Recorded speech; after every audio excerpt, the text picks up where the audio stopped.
Fanspeak, where the plan runs deep. The team grind hard, don't eat, don't sleep. From best ball dreams to DFS streaks, they help you print money every single week. Fanspeak.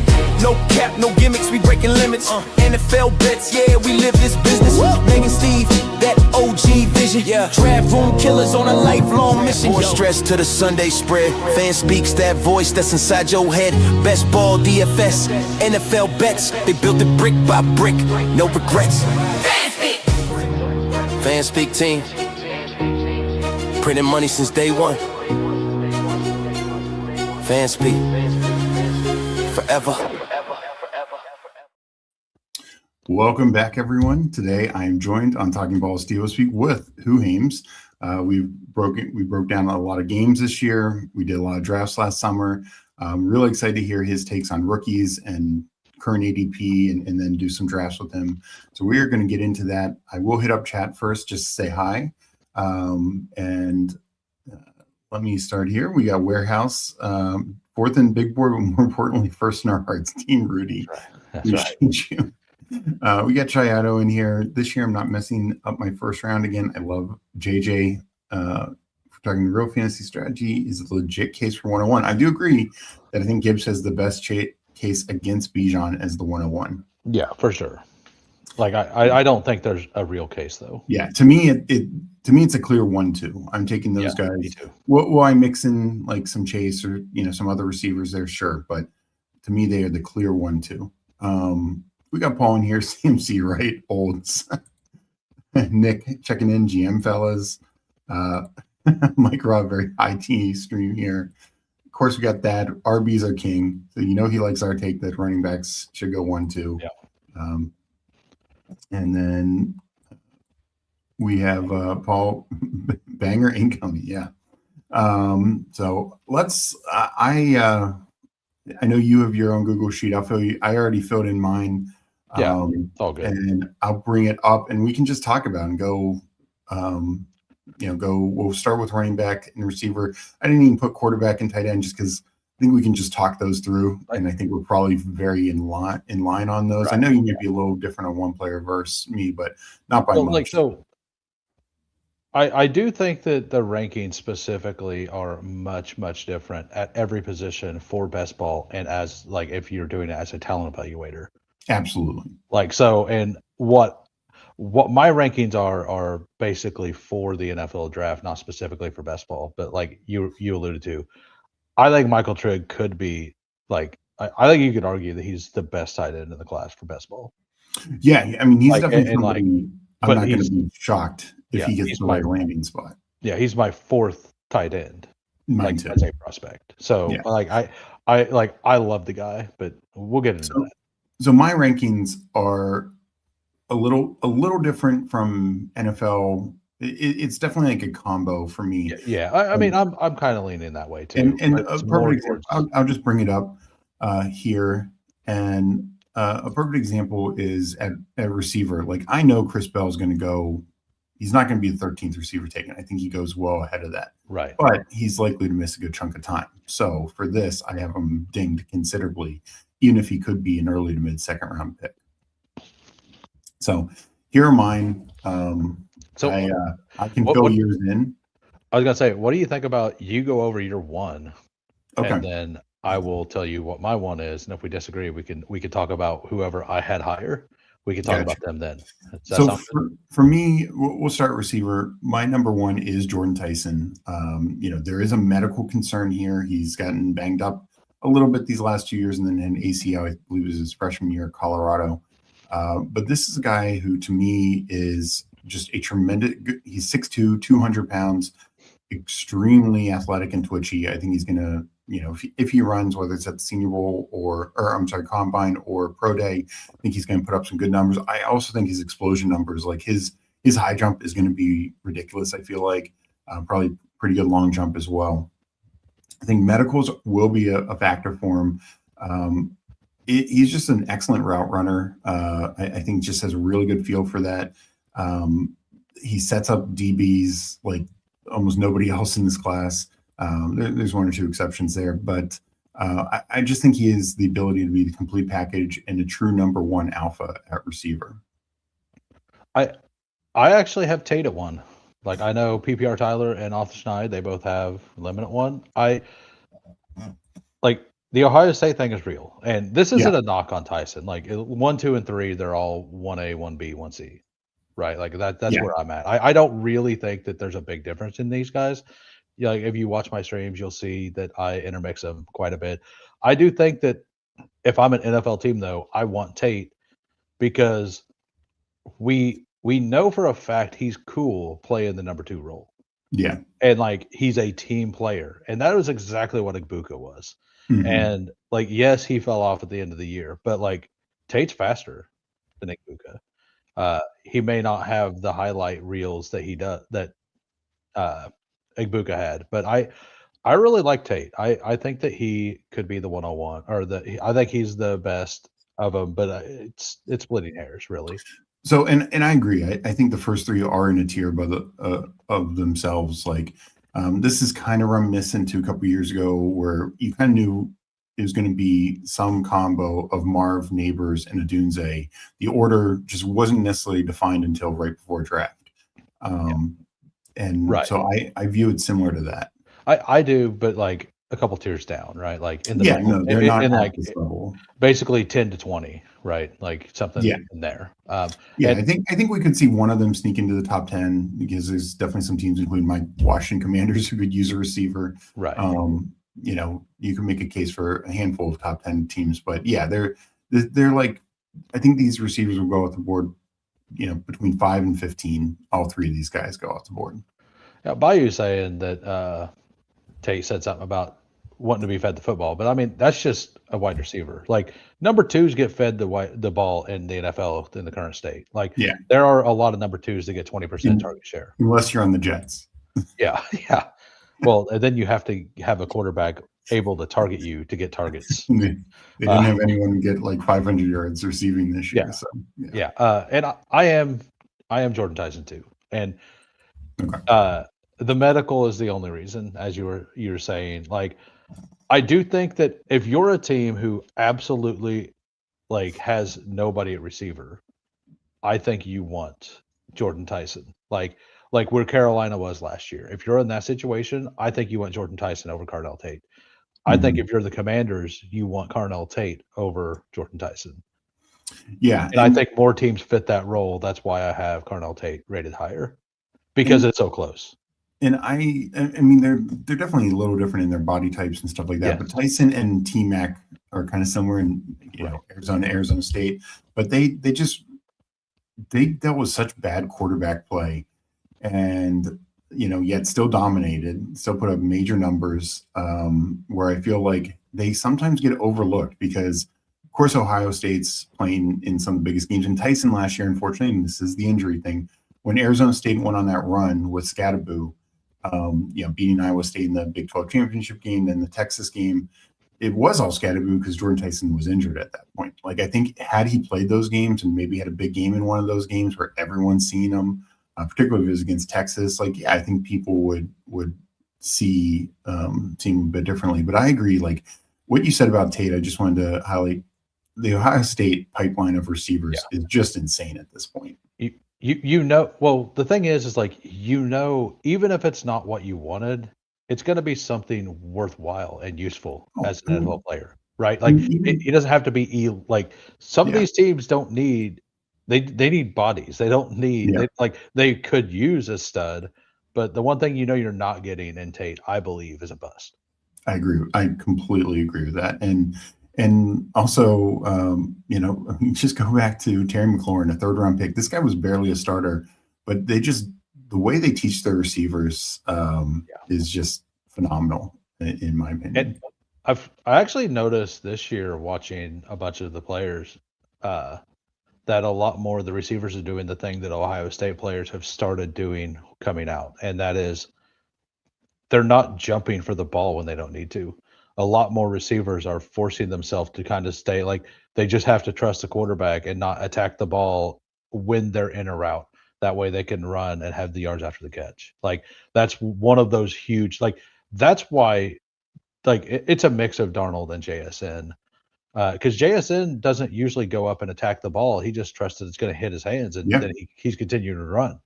And like, if Darnold wasn't as good as he was at the deep ball accuracy, he fit. I know the beginning of the season he was either first or second. I know May Yeah. was first for a while, but Darnold was way up there, and the trust that, and I think that's something that they teach at Ohio State. Like you see the same thing on Carnell Tate whenever you watch him, and whenever you watch Tyson and Lemon, you see them jump up and do some things.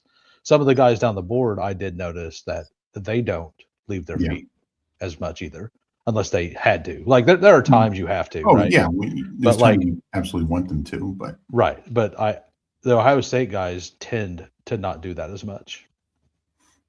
well, I think that it's just well coached, quality, Yeah. better quarterback play. Julian Sain's a nice quarterback. So no, I think it, but I agree. Like Tate is going to be a good NFL receiver, and Right. so I'm assuming Lemon is your number 3. Right. Why do you specifically have Lemon 3? I mean, and I do as well, but I'm just curious why you decided the other two. So for me, I think Tyson has the highest upside. I think Tate has the highest floor. I think Lemon's kind of in between on both. And the other thing is I think he operates best in certain systems. Like if you tell me he's going to be utilized like Amon-Ra St. Brown, sign me up. But he is more of a slot. I think he's going to need to work in the slot more than some of these other guys.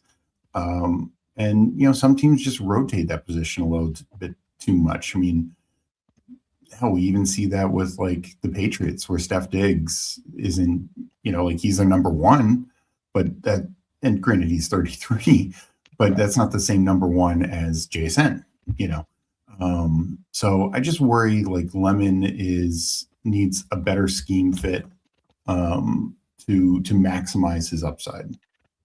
Yeah, I actually think that Lemon has the biggest upside of the 3. Because of the slot thing. But the thing is as you were kind of saying, you need the scheme fit.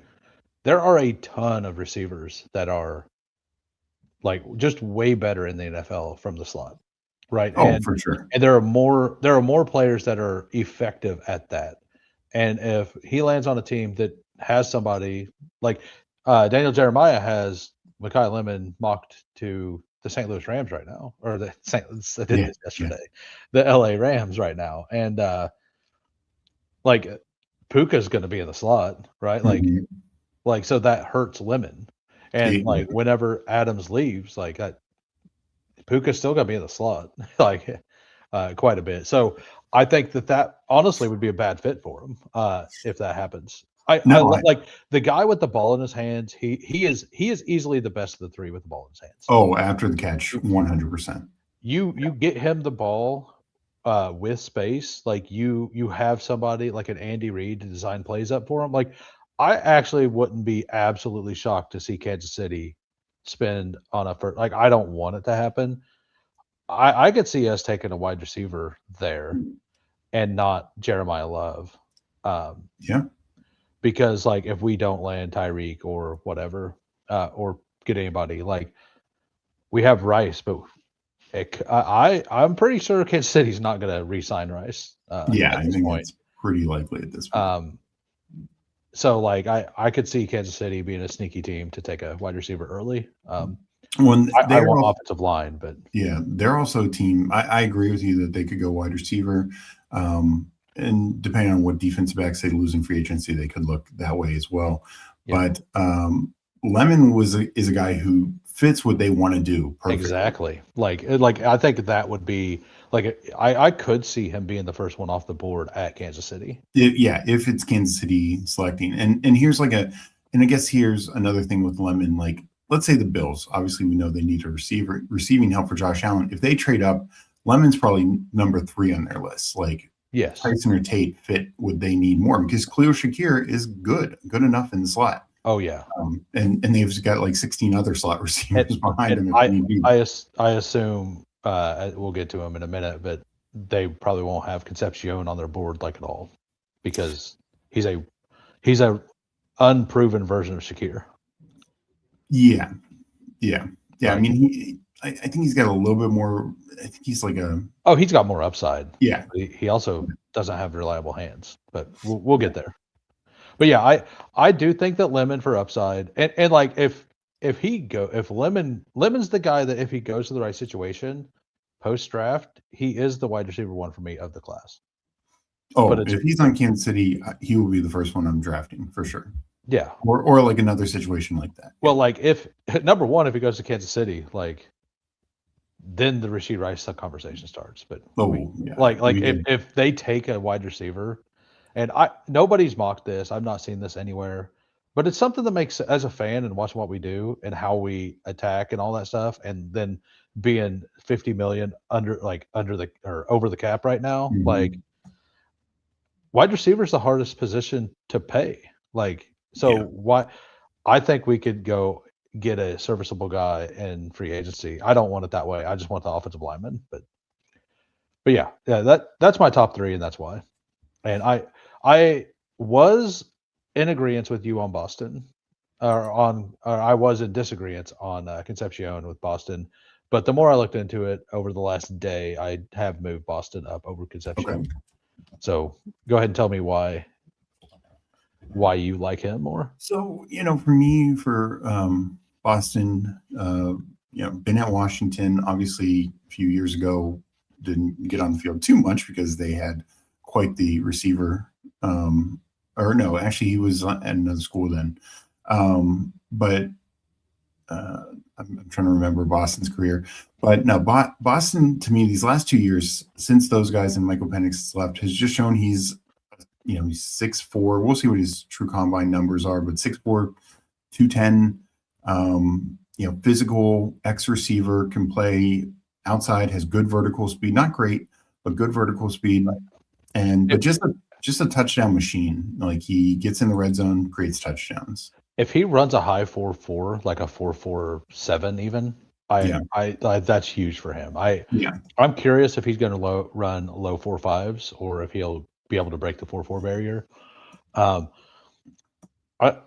Did you know he has more missed tackles forced over the last 2 years than both Tyson and Tate? Like weirdly, I saw that.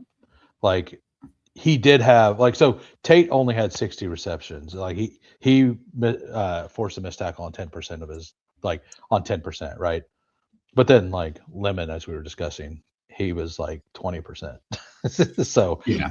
But then Boston's he had 95 last year and 7 missed tackles forced, which is one more than Tyson did.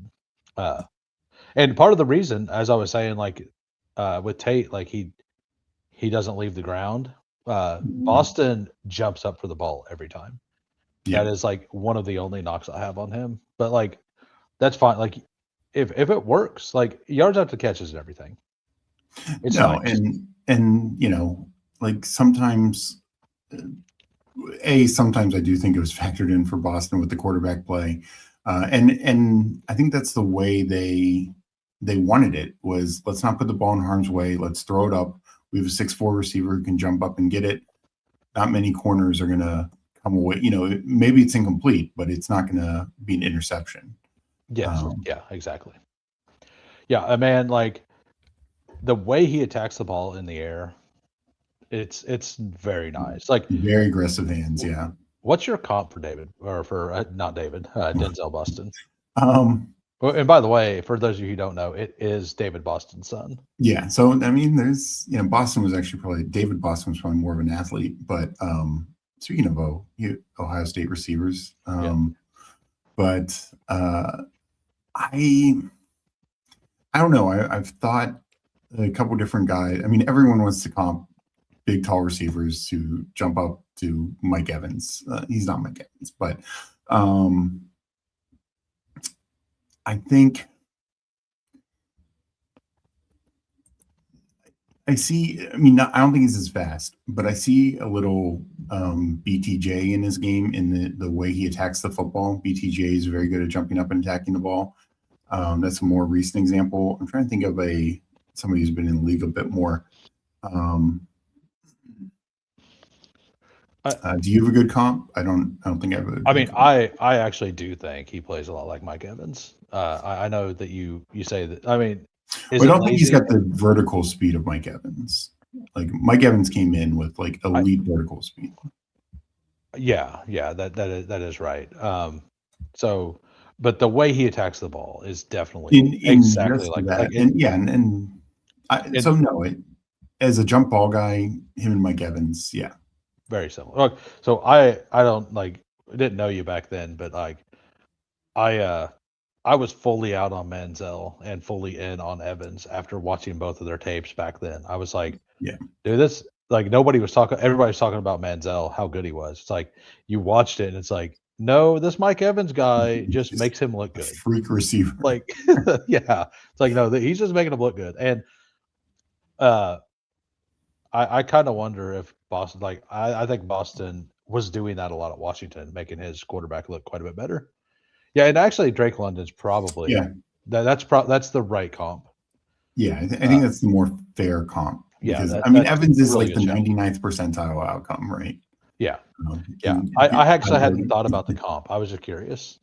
yeah. And so go ahead to your number 5. So my number 5 is Concepcion. He transferred to Texas A&M. Um, he was less of a gadgety guy here at Texas A&M, which I think is good. We saw some more Yeah. vertical routes from him. There are some hands questions. I will say that, What but was it? 19 drops in his yeah, career. yeah.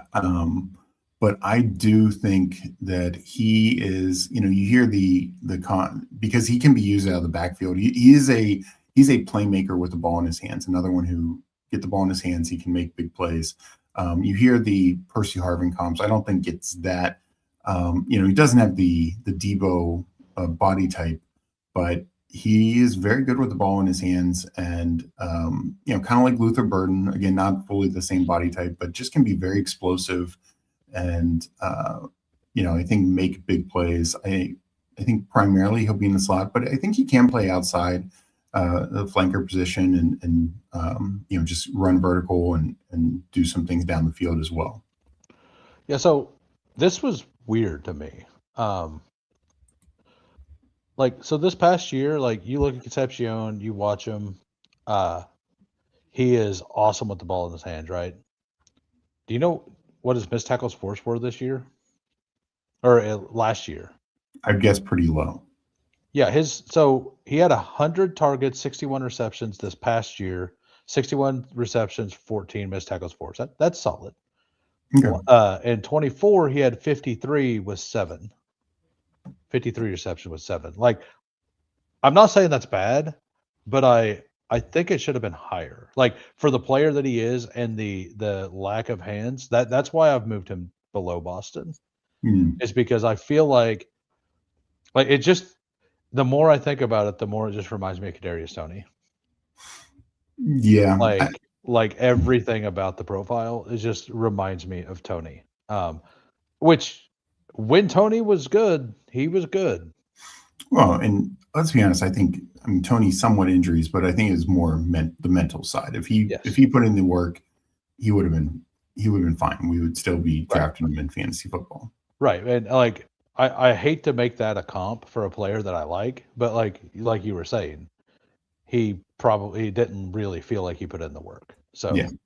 So like I do think that Concepcion, from what I've seen or heard so far, I've not heard anything negative in that regard. So I do still like him. Yeah.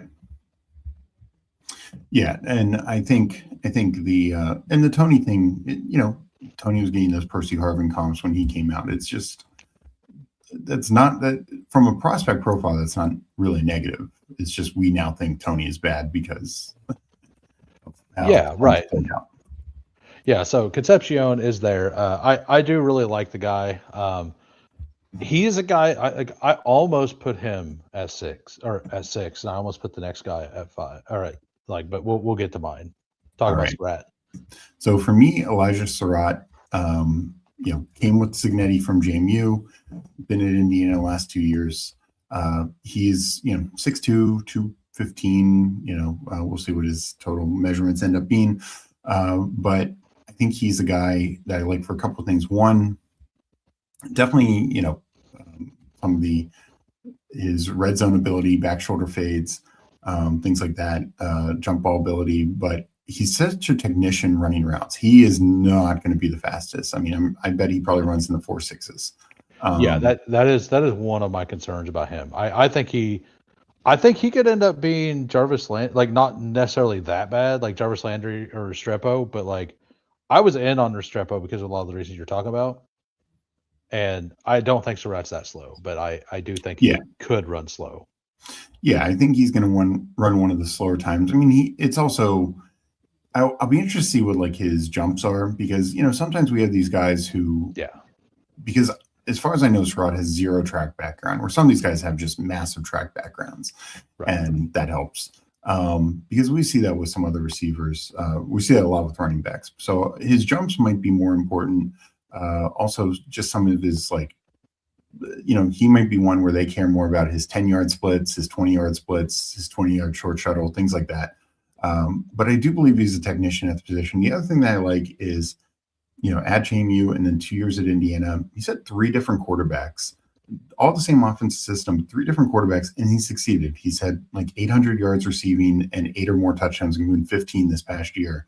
And what I like about him, I think he's got one of the highest floors in this class. And from a fantasy best ball perspective, I think he is a guy who could jump into an offense right away and produce. You know, you mentioned Puka before, but like a Puka or a Cooper Kupp, not that I necessarily want to see him go to the Rams, because obviously there's a lot of competition there, but you know, he goes to a well-coached team like that. You know, if Juwan Jennings leaves and the 49ers take him, like, he's a guy who could just produce right away.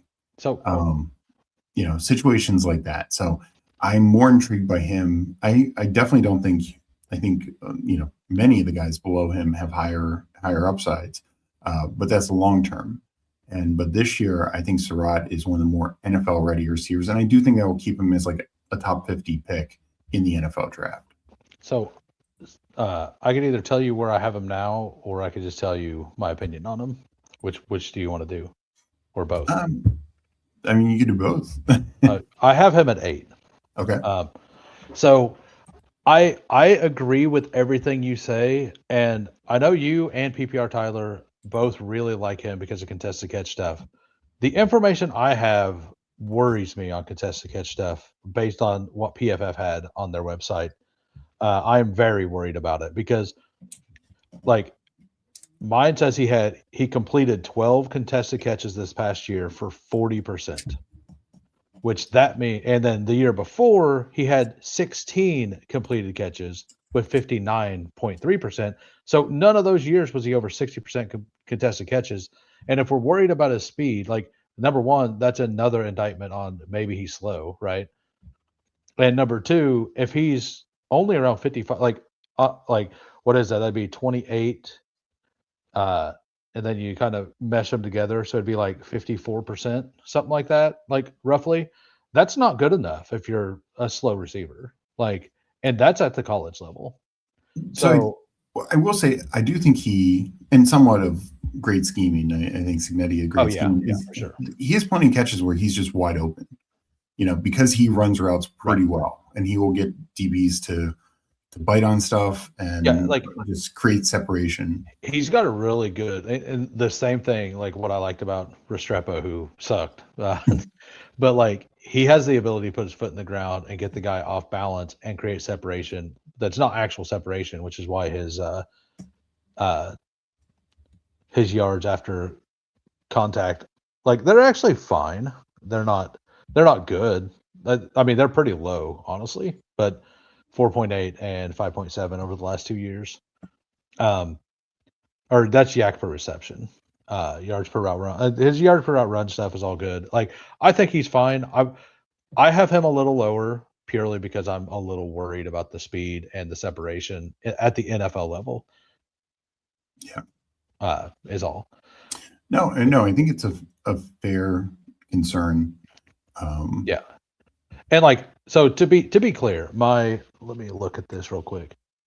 My 6, 7, and 8 are kind of their own tier. Okay. And then I have a giant tier basically after that. So my 6 is actually Omar Cooper Jr., who I've talked about a lot. Like, he is easily my number one, player right now in best ball. I believe exactly what you said about Surratt, about him. I think there's like 0 teams he could go to and just be better, like than something they already have. I think he's day one ready. Something that's really interesting is in 24 he was not used like he was this past year. Yeah. So he had a 16 ADOT in his. Where did he? I don't actually have where he played in 24. He was but at it wasn't. Indiana also. Oh, okay. I thought so, but I wanted to make sure. I know that they had a bunch of transfers this year, so I wanted to make sure. Usually, if I didn't put in a name, that's what it meant. But yeah, they use him as a deep guy. Like his yards per reception was 21 yards per reception. He had a 50% contested catch both years, which I know that that's like better than or worse than what Surratt had, but he played both styles, and that's what I like here because 2 years ago he played the deep ball guy, and his stats were pretty good. Like he only had 28 receptions, but he had 7 touchdowns on it, 16 ADOT, and he only had 4 missed tackles forced, but that was on 28 receptions. This past year, he had 27 missed tackles forced on 69 catches. Like that is, he is so good with the ball in his hand. Like we're talking about Concepcion being good with the ball in his hand. I think Cooper may be better. Like, no, I agree. And that's why I'm very close to putting Cooper above Concepcion, honestly, because Concepcion, like the thing about Cooper, like he's not as flashy with it, but he breaks more tackles. Like when somebody gets a hand on him, it's kind of like the whole Derrick Henry thing, to where you're not just going to bring him down with an arm. Like you have to fully get into him. So I really like him as a yards after the catch monster.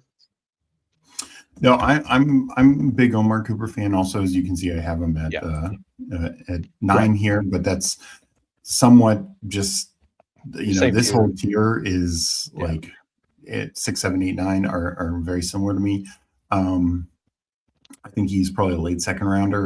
And I think he's the guy I really like. If Kansas City takes a guy, he's the guy that I like him. He's the guy that I want. Yeah.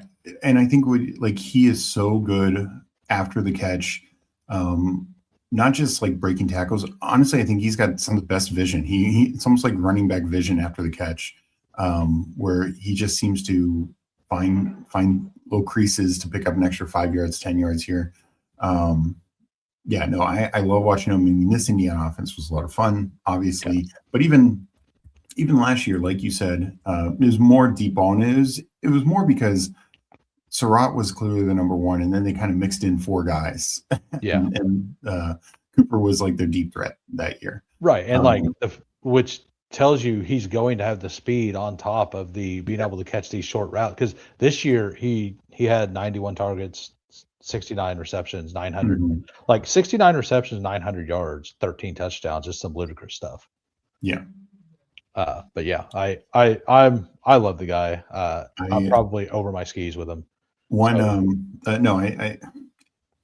don't know why me, just because their success, but the Indiana offense remind me a lot of like the Sean McVay, Kyle Shanahan. Like they just put their offensive players in such positive positions. Yes, and they do. I also worth noting, Kirk Cignetti's brother, Frank Cignetti Jr., just got hired by the Steelers. So maybe one of these Indiana receivers could be going there to be the number 2. Do you see that Frank Reach is OC now? Yeah. Well. Yes. Yeah. Okay. Yeah, we can talk about that also. Yeah, we will discuss that. We will. Before we move on, I do want to hit up chat. There's been a lot of great comments. I'm not going to get to everyone, but I do want to highlight. Thank you, everyone, guys like Losmo, Biobango, Hulk, for being in here. Let's see. Hulk saying Tyson or Tate going to the Giants and a few other teams concerns me for 2026. I know that gets mocked a lot. I don't know if they actually will. I think they will add receiving help, particularly if Wandale leaves, but I don't know if they are going to use a top pick on a receiver. We'll see, but obviously they have Neighbors. Slayton's under contract. I mean, look at some other comments real quick. I think FK has a fair point here. I'm not sure if this will be considered a contrarian take or not, but there might only be 3 to 4 receivers even worth drafting as rookies when you factor in ADP and average rookie season performances. So what I will say is I think yes and no. I mean, some of that is it takes care of itself with injuries and whatnot. There's so much landing spot. And yeah, we can't always know coaches. Like, I don't think you or I either. I think we probably both thought at least one Texan receiver was going to be successful last year. But the coaching staff thought otherwise. So I mean, honestly, Nico finished top. Like, well, no, I meant Higgins. Oh, the other ones. Oh, Yeah, no, fully like Higgins. And I mean, Higgins ended up with like 6 touchdowns, 500 yards, but just so much of the year he was just disappeared. I will never forgive Xavier Hutchinson. Neither will just to be fair, just to be clear. Flyfish liking your KC OT in the first, and then getting a guy like Fields later. We'll talk about him in a bit. That is exactly what I don't want. Also, when you see my Fields ranking, you're going to understand. And also, I am so tired of Kansas City taking Fields isn't that kind of receiver. I did move him up earlier today. I went back and watched him again. I'm like, I'm probably too harsh on him, so I did move him up, but he's not super high. Right. Let me just hit up a couple more. Flyfish, not a fan of the London comp, and I don't think it's like London is. I think it's a better comp than Evans. Yeah, this is basically where I'm. Because Michael Wilson is pretty interesting. Yeah, I would say. Michael Wilson was a 3rd round pick. Boston is going to be a 1st rounder. I think we're both pretty much in agreement in that. Like, I'd be pretty shocked if Boston gets out of the 1st round. I believe that if he's there for the Bills instantly take him. Yeah, so I think we were both trying to find 1st round guys to compare him to, but I do agree some of this, like more like the better versions of Michael Wilson, Cedric Tillman coming out. I would say he plays kind of like old Alshon Jeffrey did, but Jeffrey was like thinner. Yeah, not as thick. GAB saying it's tough for a pure X receiver to make a big impact as rookie unless you're Randy Moss or Luck Fox, Kevin Benjamin. Not high in Boston, not this year. It can be. I think you're, because you just face a different level of cornerback play for sure as an X, because you're not schemed up in the same way like that slot receivers can be. So I get it from that perspective. Bayou, not a fan on Concepcion. And he is very, pretty high in Surratt. Most people are, and like I just have a pause on him, is what it is. Yeah. Like Surratt could easily become my 5 or 6 based on the combine. Like, yeah, like that's where I'm at with these guys. So, no, I totally get that. JB saying Coker's going to outperform guys in this range, and that is possible. I mean, because he's much more locked into a clear number 2 role than some of these guys. A lot depends on landing spot, like Golden ending up to the Packers, and Christian, even with Reed going down, like Christian Watson coming back when nobody thought he would, kind of sapped Golden's upside. I mean, to be honest, like all of these players other than Boston are being drafted way after Coker, because Coker's going at like 100. Yeah. And all these guys are like 160-ish, right? Yes, like Concepcion, like 140s, Concepcion 130. I got Surratt at 162 or something. Yeah, he's falling, and because I think people just hear this slow talk. But and all right, Peanut saying, need only 3 for a bigger board. So anyone out there want that? But all right, let's get back into it, and and I think we can start going through these probably a little quicker now that we're getting into guys who have less fantasy potential. But who's your 7? Mine is Jeremy Bernard. I agree. Okay, you're right there with it. Yeah.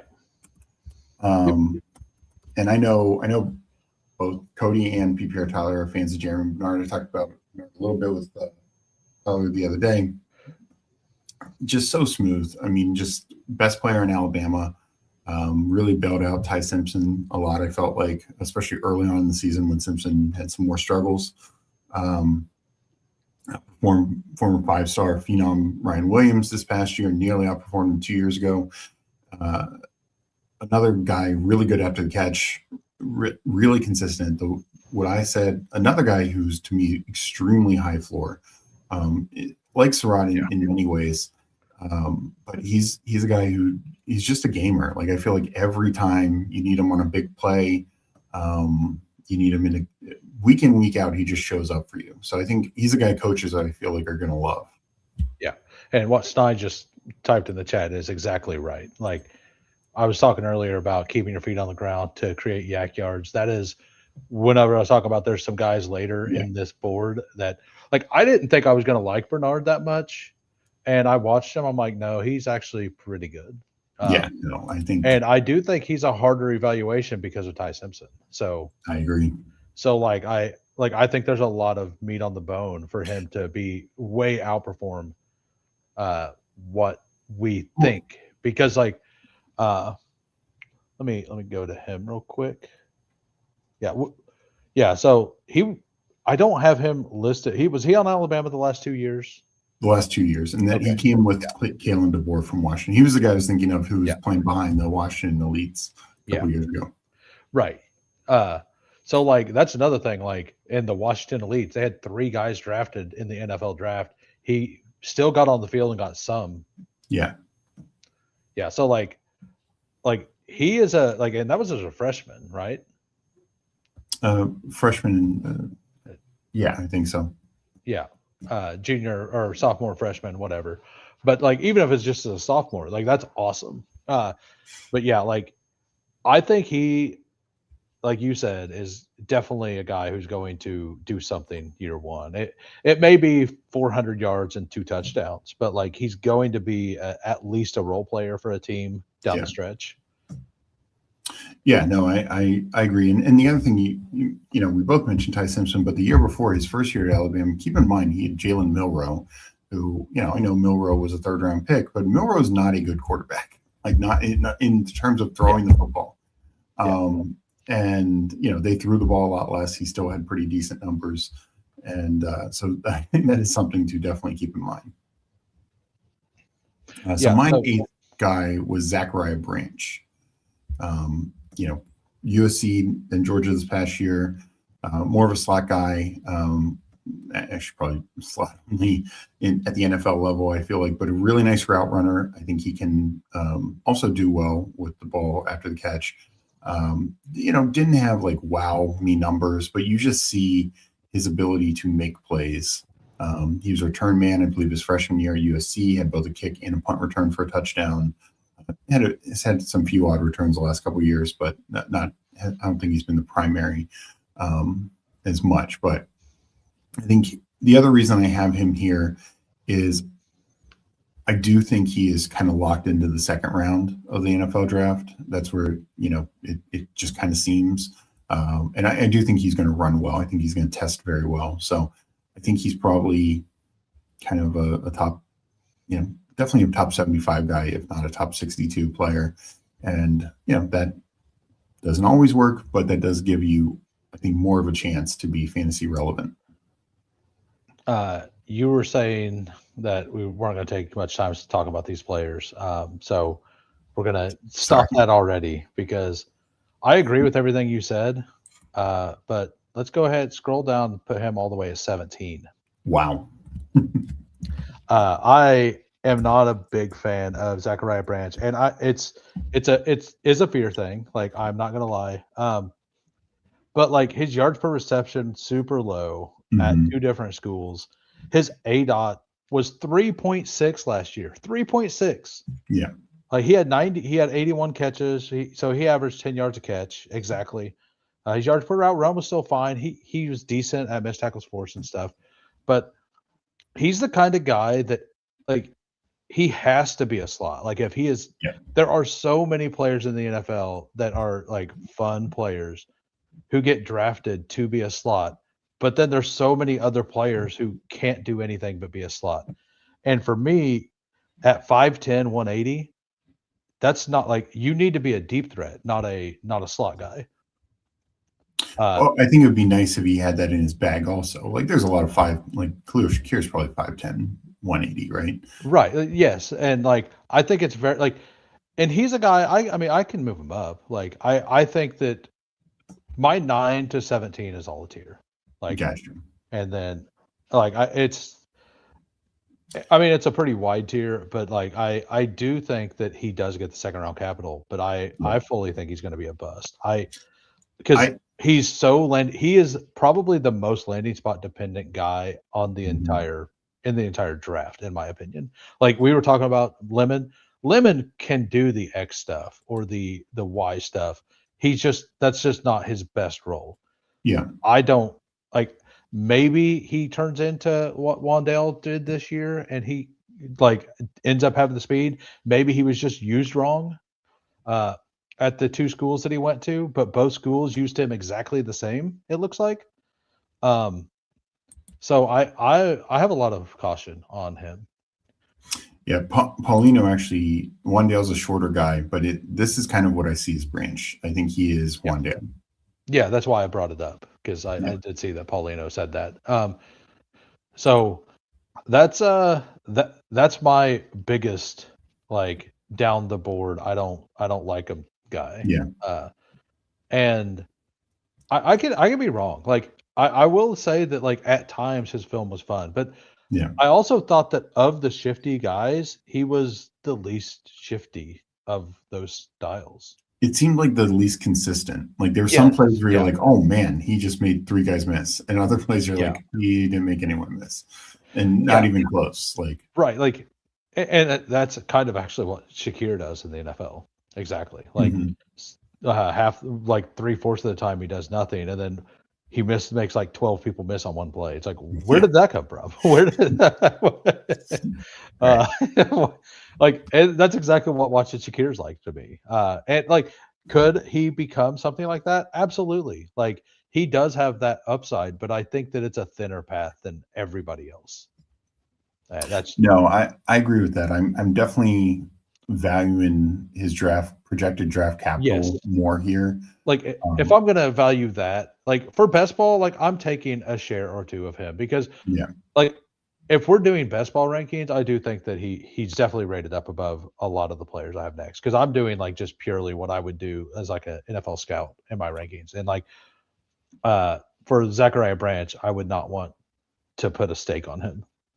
Yeah, and that's honestly how I kind of feel. Like he's not a guy that it feels like a fun click, but I'm gonna want a little bit just because his draft capital could keep him fantasy relevant. I do think team will matter a lot. So the other thing about him for best ball, him and Fields, like they're drafted almost 100% of drafts, and I don't think either one. Like I think those are guys that if they're drafted at like 50% of drafts, that's when you want some. Like I think that I would rather take those shots on the players down the board for best ball. Like the Brazil, Brazil's kind of getting to where he's drafted every time. But like I kind of want, but I think Brazil's a better receiver, obviously. Yeah, he's not below there. But let's go to Cooper for you. Like you kind of discussed him, but yeah, I mean I kind of discussed him. The only concern I kind of have is I'm just not sure the NFL is locked in as much. It just seems like Branch is consensusly considered higher. You know, I kind of feel like from a talent, like where I feel comfortable perspective, I would have Cooper and Brazil ahead of Branch. But I think Cooper is probably a late second, early third. But I could be wrong there. I mean, I've seen some people start to buzz him up some more. I agreed with your take. Like he's fast. He's good after the catch. I honestly think that Cooper's going to be the one that after the combine, people are like whatever his over under is for the 40, I'm going to take the under. Like I think that he's like I don't think they're going to put it at like 4.42, and I think that he's at least that fast. Yeah, no, that like that is. And like I said the same thing about Hampton versus Caleb Johnson last year. Like I didn't get a lot of them right, but like the ones I felt good about, I got right. And like Caleb Johnson, I mean, you remember I said I'm pretty sure Hampton is just as fast, if not faster, than Caleb Johnson, and we're going to see that. And nobody believed it, and it was easily true. Yeah. So who's your 9? I went ahead and put Chris Bell here because it's less about like my rankings are more on total talent. And I do think that like so in big board specifically as well. I do think that he is worth a click. I think that when we get to 18 rounds and you're only drafting 7 receivers, I think it'll be really, really hard to take him. And the other thing I think, not only that, like you said, 20 rounds, most drafts you're getting at least 8 receivers. Right. The other thing with it is, now granted, when we get to regular season, we might, or regular best ball, we might have a better indication of, well, A, know where he's at, and B, know more his timeline. Just a couple of recent examples, and these are also different positions, but Jonathan Brooks was like a November injury. Jameson Williams was a January injury. Bell was right in the middle of those. They both came back and played their rookie years sparingly. And then, of course, Jonathan Brooks got injured again. So there is some concern and risk there. But Bell, Jameson Williams was the later one. And, I think was back by week 9, if I remember correctly. But he was just eased in. Yeah. I where he's going now, like where he started, sure, that was too high. But where he's going now, it's like a free click. Even if he gets you 3 weeks, 4 weeks. Well, the way I'm looking at it, I'm looking that he misses half the season. Yeah. And in round 19, you get a player that could be like he's a more talented player than what you should get at that pick for the best ball playoffs. Yeah. Like that's what I'm looking at. Like he's a best ball playoff. If like anytime I take like basically whenever I have the stronger wide receivers, like if I have 2 alphas, like I started like Almond Jefferson or something, that's the kind of team I want Chris Bell on because it gives you like you should be able to push a team like that through with your wide receiver depth a little better, right? So to get the extra boost at the end of the season, like that's kind of where I like to throw him in. So and like if he like so let's just go ahead and have this talk. If he was not hurt at all, where would you have him? Would you have him at 4? I think I would have him at 5. I think 5. So, that's kind of what we're talking about. Like this man was awesome. He was really good. I think I have him ahead of Boston. I think it's really close. I do think Concepcion would be moved down though. Yeah. Like he would definitely be ahead of Concepcion. I think we'd be discussing him in Boston. Yeah. And I think that's also how the NFL, like right now he still could go 2nd round. Yeah. The injury might push him to the 3rd round, but he's definitely a day 2 guy. But I think he would have very much been in the 1st round mix if no injury. And late 1st round. All right. So why don't you give the next couple, and then we can decide if there's anything we really need to discuss. I have Brazil next, and then I have Skylar Bell. Okay. I really like Skylar Bell. So I was talking earlier about how I want to kind of take the guys who aren't drafted as much that like are in the same tier as the brand. Like, give me Skylar Bell all day over Zachariah Branch. Like all day. I'm a big fan of Bell. And to your point, like even if from now on he's drafted in 90% of drafts, he's still going to be under drafted of probably what he should be because he's just very rarely drafted right now. He's fun. He came from Wisconsin to UConn, just dominated there. Yes, lesser competition, but he's just fun. He reminds me of a bigger version of Zay Flowers. The dude had 141 targets. Yeah. In 13 games. 141 targets in 13 games. Like, yes, it's UConn. And like, I will say his frame scares me. Yeah. 6 foot 185 is what I have. Like, that was before the college season started. So he's probably put on a few pounds, but if he's 6 foot 190, like that's not really good, but he has the down the field stuff that he can do the down the field stuff too. Like they didn't ask him to as often, but he can. Yeah, I think his like ultimate upside, and he's definitely not the same guy. His ultimate upside is like a Devonta Smith, right? Like Joel says rarely drafted in drafts I'm not in, maybe. Nice. Yeah, like so yeah. Yeah. Yeah, like so Peanut says Bell's ADP is gonna drop. It's dropped like 35 picks over the last like 3 days. Like I've been taking like I think I got him at like 200 a couple times. And like at that point, if you're taking 8 receivers, like I like it. That's Chris Bell, by the way, not Skylar. Skylar, you could freely take in round 20. Exactly. Right now. And I'm a fan of that. I think that he's the guy that when we go to the combine, I think he's the guy that's going to dominate the gauntlet drill. He's going to be one of the best gauntlet drill guys. Like, and I think that he's going to move up. He catches things so smooth. He runs so smooth. His speed is good. I don't think it's going to be great. I don't think he's going to be like a 4.3 guy or anything like that. But like what 4.53, 4.54, something like that. I mean, I wouldn't be surprised like high 4.4s, like 4.48, 4.47, something like that. Okay. Yeah. So my next one, you have Skylar Bell there, so like we're pretty close there. Yeah. My next one is Jacoby Lane. Okay. I had a hard time with Jacoby. He's very frustrating. Yes. But he is. I don't think his draft capital is going to be super high. He could be a 3rd round pick. I think it's more like mid 3rd to early 4th is kind of where he ends up going. But yeah, I think his traits upside will probably keep him in the 3rd round, especially in this type of class.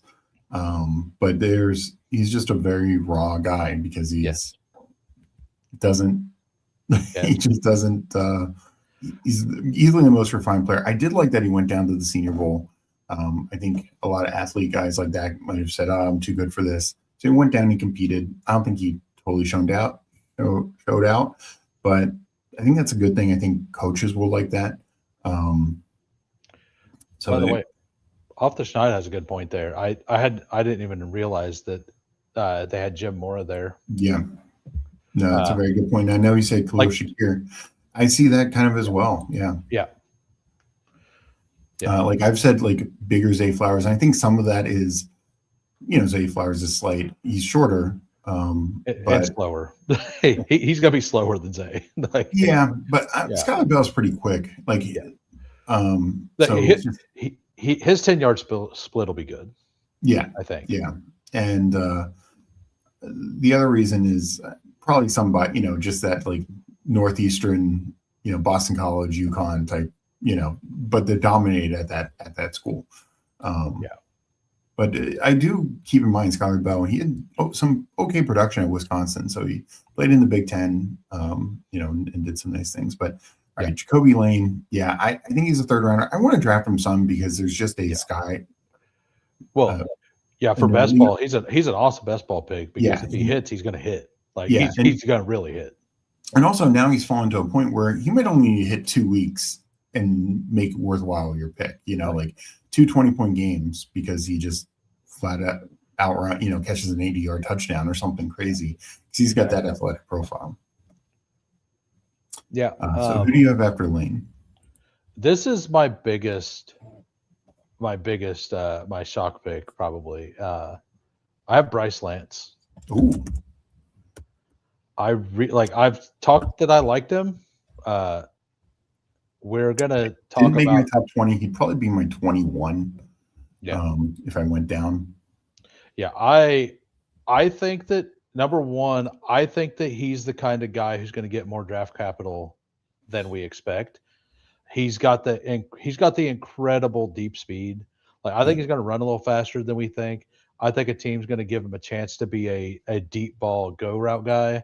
I think that he's very he might not be a good best ball pick, but he's the guy who could take any play 80 yards. Yeah.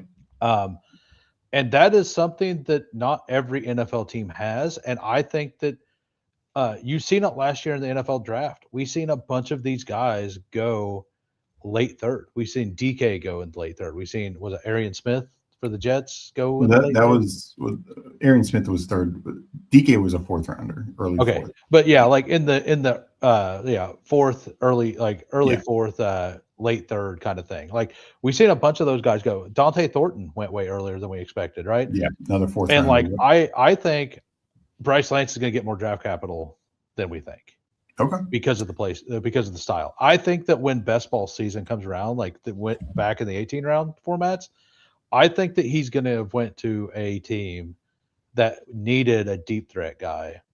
And like, what happens if the Bills draft Bryce Lance in the fourth round? Well, then I will be drafting him. Exactly. Right. Like, and he absolutely fits that. Yeah. And like, it's not much capital. Like everybody's in on it. Right. So like, do I think it's not a player I want a whole bunch of in best ball right now because it's a risky pick. This is my Pat Bryant for this year. And Okay. I think I was right on like, I don't. So with Pat Bryant, my whole thing was, and like they're completely different players, right? Like I'm not saying they're the same player at all, but like he's the guy that I think that the NFL is going to like a lot. Last year I didn't think Bryant would. I thought he'd get a fourth round capital, not third. I Yeah. think the same kind of thing. I think Lance could go in the third, but I think he'll probably go in the fourth, and at worst in the fifth because of the style of play that he has and the need for that in the NFL right now. Yeah. No, I think Lance is probably a fourth rounder, maybe fifth. I mean, smaller school. To me, he's not as good as Christian Watson, which obviously Watson was a second rounder, but it had his own issues coming out. And I just think he is unrefined. Definitely an athlete. Trey Lance is his brother, for those who don't know. Yeah. He's got good long speed. I don't know about some of the other route running. I think that will hold him back. Yeah. I do agree he's going to be drafted as a team to be a developmental guy.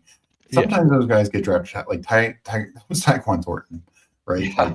Like incredible deep speed, but had no other game. And he's now developed into a bit more of an NFL player for sure. And but Thornton was just a bad pick by the Patriots at that point. And like a lot of that style of player is just bad picks. Yeah. Like I'm not saying it's a very high hit rate, but I do think that the NFL is going to give him a lot of buzz there. And I kind of liked his game. Austin Schneid apparently doesn't like it at all, but that's all good, man. Like I'm going to be wrong on some players. I'm going to be wrong on some players. I think he's more of a developmental guy. I think he'll have a tougher time seeing the field as a rookie than a few of these other names that are still on my list. But I get it. I agree that like I think when they're on the like Bryce Lance though, if he's on the field, like there's a high chance that he's getting target or he's being used for a specific reason. Like, I think that like, and my next guy is Antonio Williams. Okay. I'm actually surprised that you have Williams so low. Yeah, for me, it sounded like to me you were a little, you were a little higher on him, just based on talks about other things. And like, so go ahead and go with why. I mean, to me, this kind of similar to you, how you said 9 through 17 was the same range. For me, it was, kind of 10 through 17. And the knock on Williams is I think he's more of a slot only, or that's where he'll succeed. I kind of like Lane's upside and spike week potential. I like McAllister's upside. I haven't got to McAllister and I haven't got to Deion Burks. Yeah.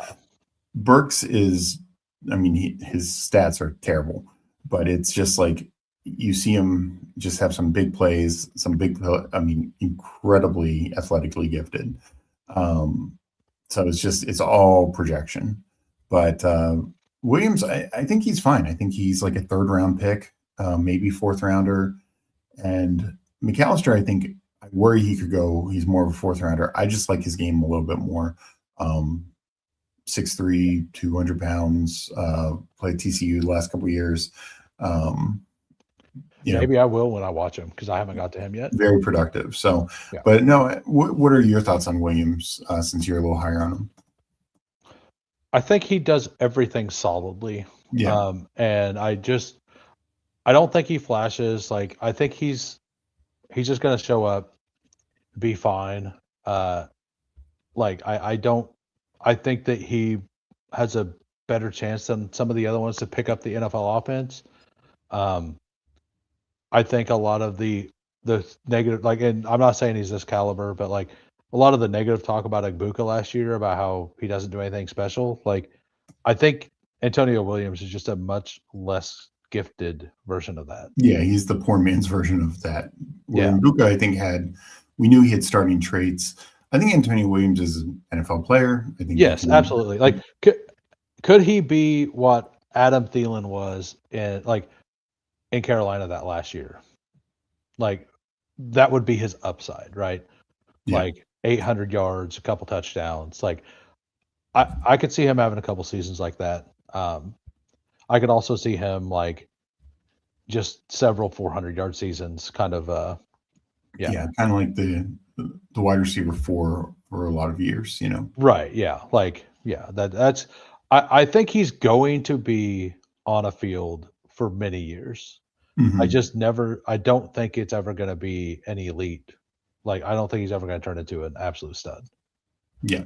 Or somebody you really want. Like, at best, he becomes a wide receiver 3 for a pretty bad offense or something. Yeah. So do you want to just run down your final? Yeah. My last ones, I have Malachi Fields at 15. Then I have Ted Hurst. I barely got into Ted Hurst, but I actually liked what I've seen. And then Zachariah Branch, and then CJ Daniels is last. Okay. Yeah, just real quick on Fields, just because I do think he is at least has some draft ability. He does. Like, he's like a Zachariah Branch, like, a lot to me. I think that if they weren't drafted 100% of the time, I would like him a lot more for best ball. Yeah. Yeah, I view him probably a third rounder, 6'3", 6'4", big, physical, can be a physical receiver. Did well at Virginia, then went to Notre Dame. So producing in 2 programs, different coaching styles, different quarterbacks, I think can be a positive. And, from all accounts at the Senior Bowl, he had a nice week. I did, like, speaking of Hulk's comment here, Lane was the one, this was a little while ago, Lane was the one Senior Bowl receiver that didn't get buzz. Kind of fair, but I do give him credit for going down there. Jacoby Lane, yeah, but Fields, man, like, I've continually moved him down my board. Like, I had a hard time not like just dusting him. Yeah, Fields. He's got upside. That's the thing with Jacoby Lane. Yeah. Fields, though, did get some buzz. I think he is going to be like maybe even early third round, and that's why I'm a little higher on him, just because I think his draft capital could be good enough, and that size profile can help him get on the field. That's the one thing that I may end up moving Fields up to, like, I could see myself moving Fields all the way up to where Jacoby Lane is. And like, I was not aware that he was 6'4". Yeah. And I watched him again today, and like, he doesn't look 6'4" when he was on the field. Like, I'm not saying that that's a lie, but like, it didn't, like, I don't know, watching his game, it didn't feel like he was that tall. So this is also, like, we're really early in the process. All these can change, right? Yeah, for sure. But yeah, that's where I'm at on those guys. All right. Fields is a worse Keon Coleman, but that just means he has a 1,400 yard potential instead of 1,500 yards. Well, do you want to go? I know we're already over an hour into it. I do want to get to some drafting, but do you want to do running back real quick, and then we can probably just talk about quarterback and tight end more. I'll just go I'll just name off the 17 I have ranked in order, Okay. and then we can discuss the differences. Does that sound better? Yeah. Jeremiah Love, 1, Emmett Johnson. 2, Jadarian Price, pretty close to Emmett Johnson at 3. Coleman, Katron Allen. Here's where we're going to start being much different. Okay. Claiborne, Mike Washington, Adam Randall, McGowan. Like, we're much different now, right? Now Singleton. And this was before he got hurt. Like, I don't like him. I know everybody does. I continually said it on my stream. I'm like, I have to get a bunch of him before he rises to where I can't have any, because he is a good best ball pick. Yeah. Like I understand that. I don't like his profile though. Jamari Taylor, Desmond Reed, Terrion Stewart, Kalen Black, Le'Veon Moss, and then Roman Hemby. Okay. And then Ott is last. Gotcha. Like, of the guys. Like, I thought Ott, like, so I didn't go back and watch his 23 film. Yeah. I only watched his 24, 25, and it was really, really bad overall, in my opinion. Yeah, it definitely was the difference. Yeah. When like, and Singleton is the kind of guy Kansas City would sign. It's absolutely something that will happen. You and I both agree on Jeremiah Love. Like, we both liked Hampton a lot last year. We thought he was a lot closer to Genty than most. Mm-hmm. And we think that Love is kind of between the two. Yeah. I think he's a little closer to Hampton than Genty. I don't know if you believe that as well or not. I'm kind of in that ballpark. I will say, man, like, watching Love, like, the ability to put the foot in the ground and change direction and be at full speed instantly is really good. Yeah. Like that is, some people say like they want to put him above Genty, closer to Bijan. That is something Bijan does and makes him absolutely elite, is the quickness from putting a foot in the ground and instantly being at speed, changing direction into full acceleration. That's something that he kind of has. Yeah, no, and we talked about this pre-stream, is us saying that Love is closer to Hampton, just behind Genty. That is not a knock at all. That is one of the best running back prospects that of the last 10 years. That is that is a compliment. And I said this before stream. I've said this on other streams. If Hampton doesn't get injured last year, I think he is a top 5 running back. I think he absolutely was smashed. He got injured, missed a ton of time, and when he came back, he clearly wasn't the same. Makes sense. He had surgery on his ankle. It's not good. He had surgery on his ankle, came back 8 weeks later. Yeah. And his power wasn't as, like, it didn't feel like he had the power. Like, so in the first couple of weeks also with Hampton, like, it looked like he wasn't, like, he was still trying to learn the NFL offense. Like, you could see his eyes were a little wide. Like, and like right about the time he started to look like he was like comfortable is when he got hurt. And then he came back and it was like his power wasn't there as much, which is why I think that and like, we're kind of getting sidetracked, but that's kind of why I think that they used a lot more Vidal, because Vidal was a better pass blocker. I think that the ankle was making it to where he couldn't anchor as much. So that's my take on that. Yeah. But in terms of us saying that Love is better, and we are both saying that he's better than Hampton, that is a massive compliment. And I think so like do you mind discussing what Hulk just said? Oh God, is that true? So I might have to, like, I know Matt Nagy was a horrific hire, but seeing the last 2 hires with Hackett and who was the Jets guy? Frank Reich. Yeah. If those are your other 2 options, maybe Nagy is the right call. Now, to be fair, just to be fair, it is going to be LaFleur calling the plays for the right, right. or the Cardinals. Yeah, but yeah. Yeah, like Cliff Kingsbury is still not there. Marv to the 20th round. Okay. Anyway, sorry. Like I read that. I had to get like I'm not gonna say that I was wrong that like Nagy shouldn't have a job, but I am gonna say that if the other options are these two that like and nobody else is on the board, like you should probably just hire somebody off the street at that point. Yeah, give a young coach a shot. Yeah, yeah. Um, PPR Tyler could do it. Like, I don't think he could be that much worse than Nagy. the Nagy hire is not ideal. Yeah. All right. Anyway, yeah. So I fully agree. Like, I'm not hating on Love. Like, I think he's a great prospect. I do think that he should be closer to the 2-3 turn though than the 1-2 turn. Yeah, that's what I've been saying all along. Yeah. Do you have Derrick Henry above or below him? I have him one spot above. I have Henry above him. I have them net back to back. I have Henry one spot above. Yeah.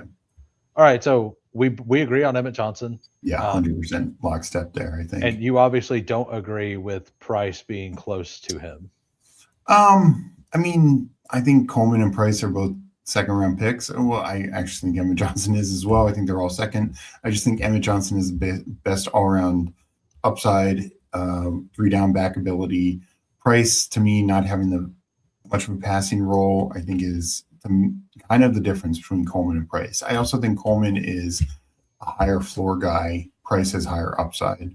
So in terms of what I think NFL teams are going to be looking for, it could depend on the team. But if you're a team looking for a three-down back, I think Coleman's a little better in that regard.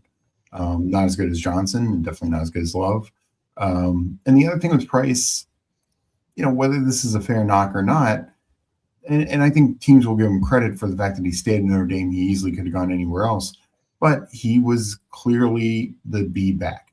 And so he was a guy who is the one when the defense is already worn down from chasing Love 90 yards down the field, he's coming in, gaining like 700 yards these last couple of years. This is not a situation even like Penn State where they're both getting 1,000-yard seasons. Right. This is more akin to Roschon Johnson and Bijan Robinson a couple of years ago at Texas. And I think Price is way better than Roschon, but I do think some teams will wonder, can he handle a full workload? And so I think that is going to be the slight knock versus him. I'm kind of wondering if that even matters anymore from an NFL perspective. And that's why I think it's very team dependent, because I think some teams don't care about that at all. And so that does weigh into my ranking, because I actually have Coleman significantly. Like, I have the tier break at Price, and I have Coleman Allen together, and I think it's a gigantic teardrop. Like, I think after Allen, like I think you may agree. Maybe you have Singleton up there. I just think after Allen, there's just a gigantic teardrop. I think we go from players who could be drafted in like the early third to players who shouldn't be drafted till like the fifth. Almost. Yeah, some of that for me with Singleton is the injury. I would have been more aligned with him. And I agree with you on Singleton. Like, Singleton as a running back prospect has some of the worst vision you will find. Yeah, but absolutely. Like, it's really bad. He's and 6'2", like for a guy, go ahead. No, he's 6'2", 220, might run a 4.4. Like his now we're not going to see him run, unfortunately, because of the injury. But he has got elite breakaway speed, and he can pass block. He can excellent receiver out of the backfield, and he can be a short yardage guy. So from a fantasy perspective, he does all the things we want him to do. He's just not a good running back. Yeah. So, and I've said this on my stream. I'm not sure if you've heard this part, but so the Nicholas Singleton and Katron Allen thing, let me get here and move up so I have all of it together. So, like, 2 years ago, Singleton had that insane season, and he looked like he could be a late first round running back, right? Yeah. Yeah. And he regressed really hard. So Singleton from 24 to 25 went from 6.4 yards per attempt to 4.4. His yards after contact went from 3.54 to 2.69. His elusiveness rating was just not good, which is weird to me. He went from 52 targets, 41 receptions to 29 and 24. His yards per route run still elite, like 1.6, 1.5 basically. And he had way less attempts, but I think the offense was just worse as well. The But offense took a massive step back. with that being said, Katron Allen had the exact opposite happen, and Katron Allen improved at a like the drop off from what Singleton done from year 1 to year 2 was larger than the gain from Katron Allen. So I think that it might have just been a fairy tale season with Nicholas Singleton. That's why I'm pretty low on him. I think that's what I'll say slightly unfair, because I mean this year was just a mess for Penn State. They went in with high expectations. Drew Franklin's fired 6 weeks into the season, and it was just Drew Aller's no longer playing. I can't remember when he stopped playing, 9 games and whatever. It was just a mess, and of course not having Tyler Warren, which in terms of blocking was a factor, and they had some other offensive line issues. I do think they were used differently, and a good example that look at the difference in, like, Singleton was gaining those short yardage carries much more consistently, even though Allen can do them, very capable as well. They just bring in Singleton for like more passing work and more like short yardage carries, where he has more explosive ability. Like, he's the guy who can hit the 60-yard touchdown run. Katron Allen really can't. And are you sure about that?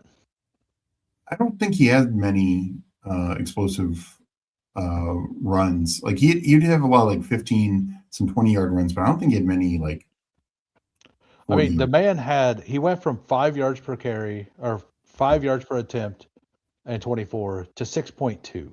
That tells me he had tells me he had a bunch of big runs. He also went yards after contact from 3.24 to 3.77, which is crazy. And then missed tackles forced from 43 to 57. Like, yes, and he did have double the carries, so like that makes some sense. And like we talk about Singleton, like how good of a pass catcher he is. Well, so he had 52 targets, 41 the first year, and Katron had 25 and 18. And the second year, Katron had 23 targets, 18, and Singleton went 29 and 24. So like it's almost like they faced him, like they were like, no, these guys are equal pass catchers as well. Close.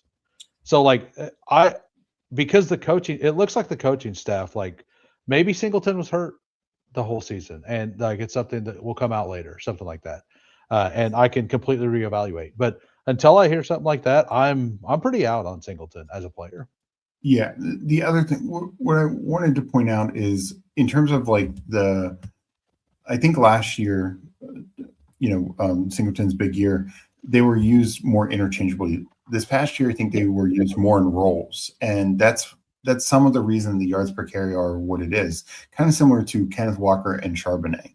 Like, there's a big gap in their yards per carry because one's used for a lot of short yardage runs. The other, your ability to, even you could be successful, but you're not going to break those as chunk gains. So I do think that was part of it. To me, Singleton has just performed. They both honestly performed for 4 straight years, and this is part of the problem: is they truly shared the backfield for these 4 they years. did. Now, Singleton always was the better pass catcher. Every year. This year they did give Allen more of a passing role. I will say that, like, I did read off the numbers, the targets and receptions and stuff, and like to that point, like the yards per route run stuff, like Singleton was 1.49 and 1.62. Katron Allen had a 0.48, which is hard to do. Yeah. Like if I'm going to be negative on some things, like we do need to bring that up. Like I am aware that that's a thing. His good season was 0.86, which isn't great. Like honestly, compared to most of the running backs, that's kind of average. But 1.49 is elite. Yeah.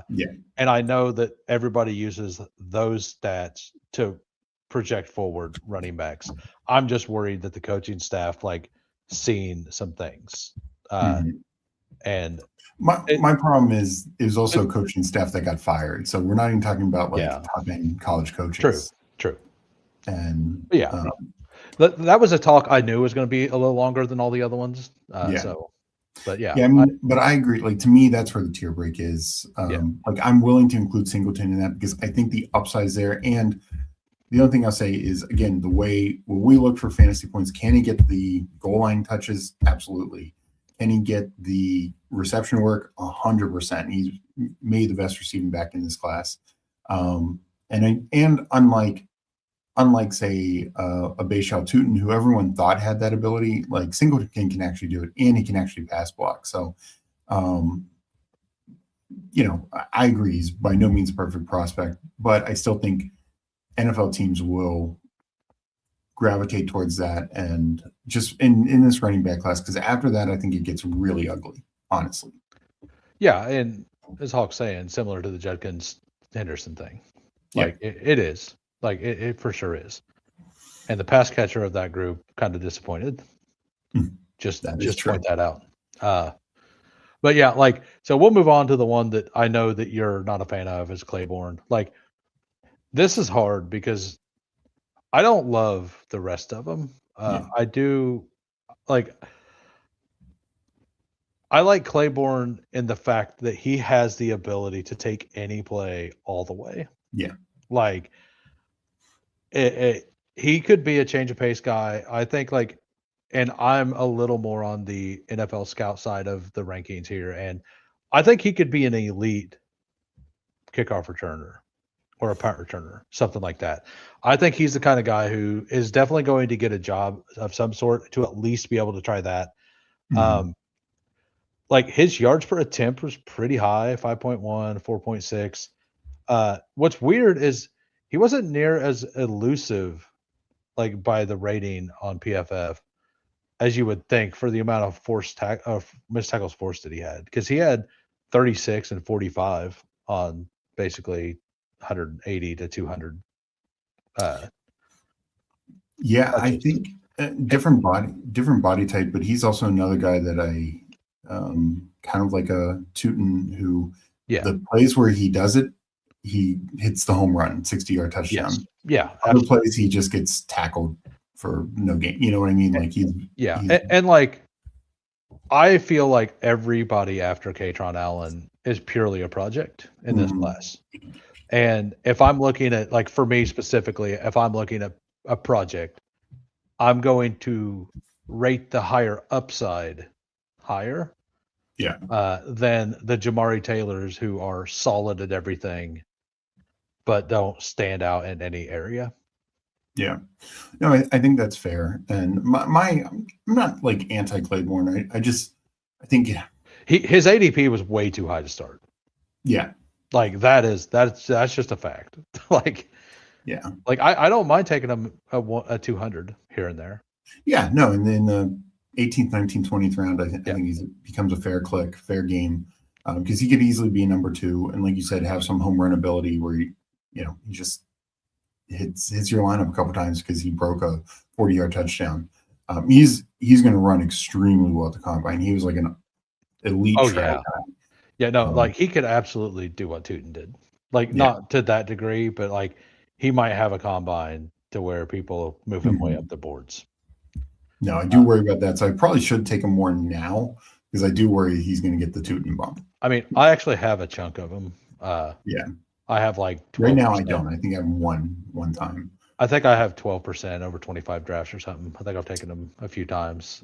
So is there anyone else? Because this whole rest of the group, I think like you can say draft them in the 20th round if you just want to share, I mean, I'll touch on the 2 that you don't have ranked, which is McGowan and Terrion Stewart. I'm McGowan 15, but okay. I missed that. Yeah, my concern on McGowan is also I don't He's- think. Well, I'm sorry. What were you going to he's say? a project for sure. He He a runs project, he's also upright. an Like older yeah, guy. He's like he is. 24, Yeah, he's 25. going to be 25 on draft night, I And think. he had some major legal, he went to jail. Yeah, So yeah, got kicked out like from his program. So NFL right. teams, I don't know. I think he gets drafted. He's had time to rebuild and everything, but I think I've seen some people think he's like a third rounder. I'm like, I would be shocked if he's drafted before the fifth round. I don't think he's like a third rounder. I think Yeah. he's like a fifth rounder. Yeah. And like I just think that there's only 5 running backs in this class that are really, really worth it. That should be drafted in all the best ball drafts and afterwards. And so Terrion Stewart, like he is like, to me, his film was fun. Yeah. Like it's a lot of fun, but he has a lot of holes. Like I will like if I'm gonna dog on Singleton like I did, we're gonna go down to Terrion Stewart, and he has one of the biggest negatives I've ever seen in a profile. And if it wasn't for this, I would probably have him rated at 6. Oh. It's his pass catching. Have you seen his pass catching? Not good. He had 7 this past year. He had 7 targets, 4 receptions, 2 drops. 7 targets, 2 drops. The year before, he had 2 targets, 1 reception, and still managed to drop. Like that's real. Like that's really, really awful. Yeah, So, we can like, talk about like Price and Kaytron Allen not being great pass catchers, but yeah, like I want to like him a lot, but like that is incredibly scary. And if you're telling me that a team needs somebody just to go in and run and only run, like a goal line runner guy, like this 5'9", 222 guy, like as a runner, not a receiver, he fully reminds me of Maurice Jones-Drew. Like in the short area, like stuff, not like just like because like, and so it's kind of weird because he went to Virginia Tech too. Like he came from there, where Tootin also kind of struggled in the receiving game a lot. So it's kind of weird that that both of these, and I think Stewart may end up running way faster than we think too, as well. And he's a scare, like he's just a fun player. I've taken him once, but like just because I like the guy. The receiving profile is horrific though. Yeah. But yeah. I think that keeps him pretty low in the draft. Yeah, no, I think he's like a 6th round pick or something. If he even gets drafted. But yeah. And I guess we could touch on a fun player here, Desmond Reed. Yeah, that is a fun player. That's the exact opposite. That's somebody who can catch the ball. Yeah. So like for those of you who don't know who Desmond Reed is, the man had 70 targets, 51 receptions, for 580 yards 2 years ago. He only had 23 receptions for 310 yards, 2.54 yards per route run this past year, 1.8 2 years ago. He only of the 80 catches, 84 catches, he had 3 drops. The problem is he's 5'8", 180. Yeah. And they basically used him as a receiver. He only had 61 carries this year. And he had 185 the year before. But if he like I could see him being a guy that a team drafts as a receiver, not as a running back. Yeah, no, I mean like I think that I could see Andy Reid trying to play with him. Like I see it now in the 6th round. Desmond Reed's still available. Andy Reid's like, well, that guy's fun. Let's take him. And like, I think that's like best case scenario for him. I have him like, I think that this class is pretty weak there. So I think a player like that is worth talking about. I don't know. What do you think about them possibly making him a wide receiver? I don't know about making him a wide receiver. I think he's just going to be passing back. Like that is his role. Well, So maybe you have it. I couldn't find it like pass blocking for him because if he can't pass block, he won't find the NFL field. Yeah, I don't Like think unless they make him a receiver. That's why I'm curious if a team that takes him will make him a wide receiver. I don't think he did it much. In this past year, he was really banged up. Only played 7 games, and that's also why he wasn't running as much. But when he was out there, they still knew his receiving ability. I don't know. You just so rarely see the running back to receiver conversion. So I'd be kind of shocked, but he is a very good receiving back. There's no question. From Pitt, we saw this years ago. Dion Lewis, undersized back, great receiving back out of the backfield. But yeah, I'll be interested to see what teams think. I think he's a day 3 guy. For sure. Probably fifth-ish round, 5th, 6th round, maybe sneaks in the 4th round, but and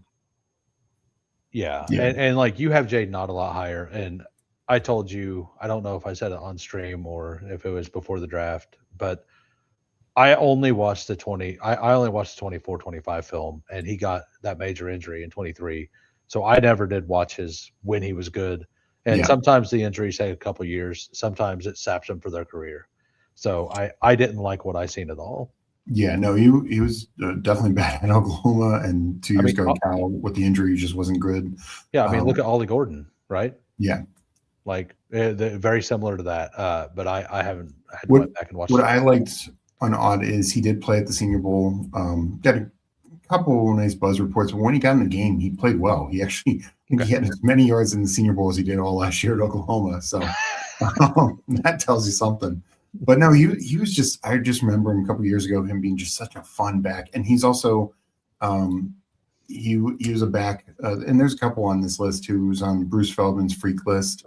So he's just a workout guy, an athlete. So I think that he can, if he has it up, mentally, he's going to be able to withstand the physicality of the NFL. Yeah, he will. And just another guy, and I mentioned him on PPR Tyler shows, who I am higher on is Kalen Black, from Indiana, previously JMU with Signetti. At JMU, he caught the ball. At Indiana, he was never asked to do that. But at JMU, he did. So I think so. I barely got into Black's profile, which is why I have him low. He is definitely a guy I could see myself moving up to a round where you have, because like Adam Randall, like convert, like to have a little talk there because people do love him. Mm-hmm. Convert a wide receiver to running back. Like he runs upright, but the dude is huge. Yeah. And he dropped a few balls, which is one reason. And like they got a lot of injuries at wide receiver or running back, which is why like those two things combined, because he's really good with the ball in his hand. He's a fun, like if he gets to play running back in the NFL, like it's going to be fun because he's going to run some people over. Yeah, I think he's a guy who needs some more developmental time. He does. And that's why I have him lower. And for being a former wide receiver, like we've seen some of these other guys like Rashard Smith, like Tyron Tracy, those are still better receiving backs. Like they are, but they're also not 230. No. Like Randall has just a rare upside perspective going forward. But I just don't know how much of it we'll see as a rookie. I kind of wish an NFL team would draft him and just make him a wide receiver at 236. I mean, I'm a tight end. I mean, a wide receiver. Like, hey, go out there. Yeah. All right. Let's speaking of tight ends. Let's go tight ends. Okay. Sadiq won as a prospect for sure. And then. Like I'll go to mine real quick. I'm pretty much like exactly what PFF and I think everybody has, other than I have Trig over injuries as a prospect. Okay. And for best ball specifically, I think Trig is very close to Sadiq. And I think that Stowers is the only other one draft. I think there's only 3 draftable. I don't like Claire as much. You don't like Claire? Okay. So for best ball. You've Sadiq, Stowers, who else? I have Claire as an NFL prospect next. Okay. And then I have Trig. And then for best ball, I have Trig as 3. or as 2. Gotcha. So, then I mean, just I scroll did my rankings on PPR Tyler. These were mine: Sadiq, Stowers, Claire, Trigg, and then I had Jack Endries, or Endries, whatever his name is, from Texas. Is my 5th. Who's your 5th? Jack Endries. Endries, yeah. I honestly haven't got to Endries, Jolly, and Roush, so Those I would be just my 5th, 6th, 7 yeah in that order. I haven't got to those. And or Joe Royer, I haven't, or Cuevas are the next 2. Yeah, And a guy named Marvin Klein is supposedly really good for a blocking guy. he is. I've not watched him yet though. Did you want to just list out your quarterbacks? I mean, I've not even looked at quarterbacks, to be completely honest. Like Mendoza looks really good. Yeah. And Ty Simpson looks like he's fine, like as a last round, like maybe he starts some of the year kind of guy, right? Like if the Jets take him at 2, like I'm going to take a lot of them in best ball probably. Not because I like the Jets offense, but because I want a 3rd quarterback. Let's jump in the draft. We can keep talking about this Yeah. in draft. But let me get it going. Then I want to hit up chat. But I will count down the big board, entering in 10 seconds, and in 10, 9, 8, 7, 6, 5, 4, 3, 2, 1, enter. But let me just bring up a couple recent chat comments here. Hulk asks, have we watched Dallin Bentley? I've watched him some. I think he's like a day 3 tight end, so I'm not really considering him for best ball. I'll be interested to see like what his numbers are and runs. There's a lot of comments in here. Schneid likes your Allen take, does not like your Singleton take. Him or PBR Tyler is not going to like it at all. And we'll see. Like, go ahead and remember, like, I'm not going to back off of it. Like, even if I'm wrong, I didn't on Damian Martinez. Like, I'm fine being wrong. Is very hard on this class, which is fair. This class is not near as great as last year, particularly the running back positions in this class. Shows why people are so excited about the last class. Yes. Yeah. And this is my thing is honestly not even these 7th rounders, even like some 4th rounders, they actually have to compete against last year's 7th rounders. You know what I mean? Like, yeah. Like if the Bengals draft like a guy like Adam Randall, like in the 5th round this year, like I think Taj Brooks like is still in competition there, right? Absolutely. And guys like Devin Neal, like the Saints draft somebody, they could draft somebody higher, like in the 4th round, and you know they draft Mike Washington. Where are we at in the draft, by the way? We are the 10th pick. Peanut Punch got the 1, Legion the 5. Yeah, okay. I don't recognize anyone. I was just wondering because you have the. Sorry. That is a good point. Let me remove this. I wasn't sure if you realized that or not. I did not. Okay. So we are coming up. I just felt like the timing was there to where we were close. Yeah. So yeah, we were talking before the thing. Like, do you agree? Like, CMC's like a soft fade. I'm not the 400 touches or not. I'm not so worried because, like this is not dynasty. Like I know historically the last couple times he had this many touches. Next year didn't go well. Historically, running backs, it doesn't work. But people said that about Saquon last year, and I understand Saquon was not worth the price. But I don't think that was a Saquon issue. I think that was a Kevin Petula issue. It was. Where are you at? What do you like here before let's make our pick? And then I kind of like either running back up top or any of those 3. There's I definitely lean Cook, best offense of the bunch. I think it's I think Achan's the upside play and Cook is the safe play. Yeah. And I may end up getting there on Genty. Like I like Kubiak. If we see so the Raiders have, is it 91 million available? Yeah. Like there are some reasonably good offensive linemen in free agency, not elite guys, but they could build a solid offensive line. And it's a massive upgrade on what they have. That's for sure. What do you like here, Genty or Hampton? I'm guessing. Yeah, either one. Either one's fine. You make the call. Let's go Genty. Okay. I know we were talking earlier that we both love Hampton this year, but like, I do think like, I think the Raiders are going to make some smarter moves. Yeah. And I do think they're going to attack offensive line and make it reasonable this year in free agency. I think that they're going to spend at least 50 million of their cap on offensive line. I mean, they should. And like, if they spend that much on offensive line and get 3 guys, like, we're gonna feel a lot better about that offense as a whole. Yeah, and like, And I don't think that's priced in yet. I think if that happens, I think we could see Cook jump Achane or Genty jump Cook and Achane. I don't know. I agree that it should, but I think we could see it. I definitely think you could jump Achane because Achane has a lot of the same issues. New quarterback, new coach, questionable offensive line, etc. He's just actually done it. But Genty, we're probably going to feel better about the quarterback situation, Mendoza versus whoever the Dolphins end up with. I think we honestly feel better about the offensive coach. At least I do. And then if the offensive line starts to improve, then Well, number one, like Flyfish is pointing out, like they really need to attack the center of the offensive line, which is the cheaper part, because Colton Miller was hurt the whole season. Yeah, basically. much easier to fix there. And he's a serviceable guy.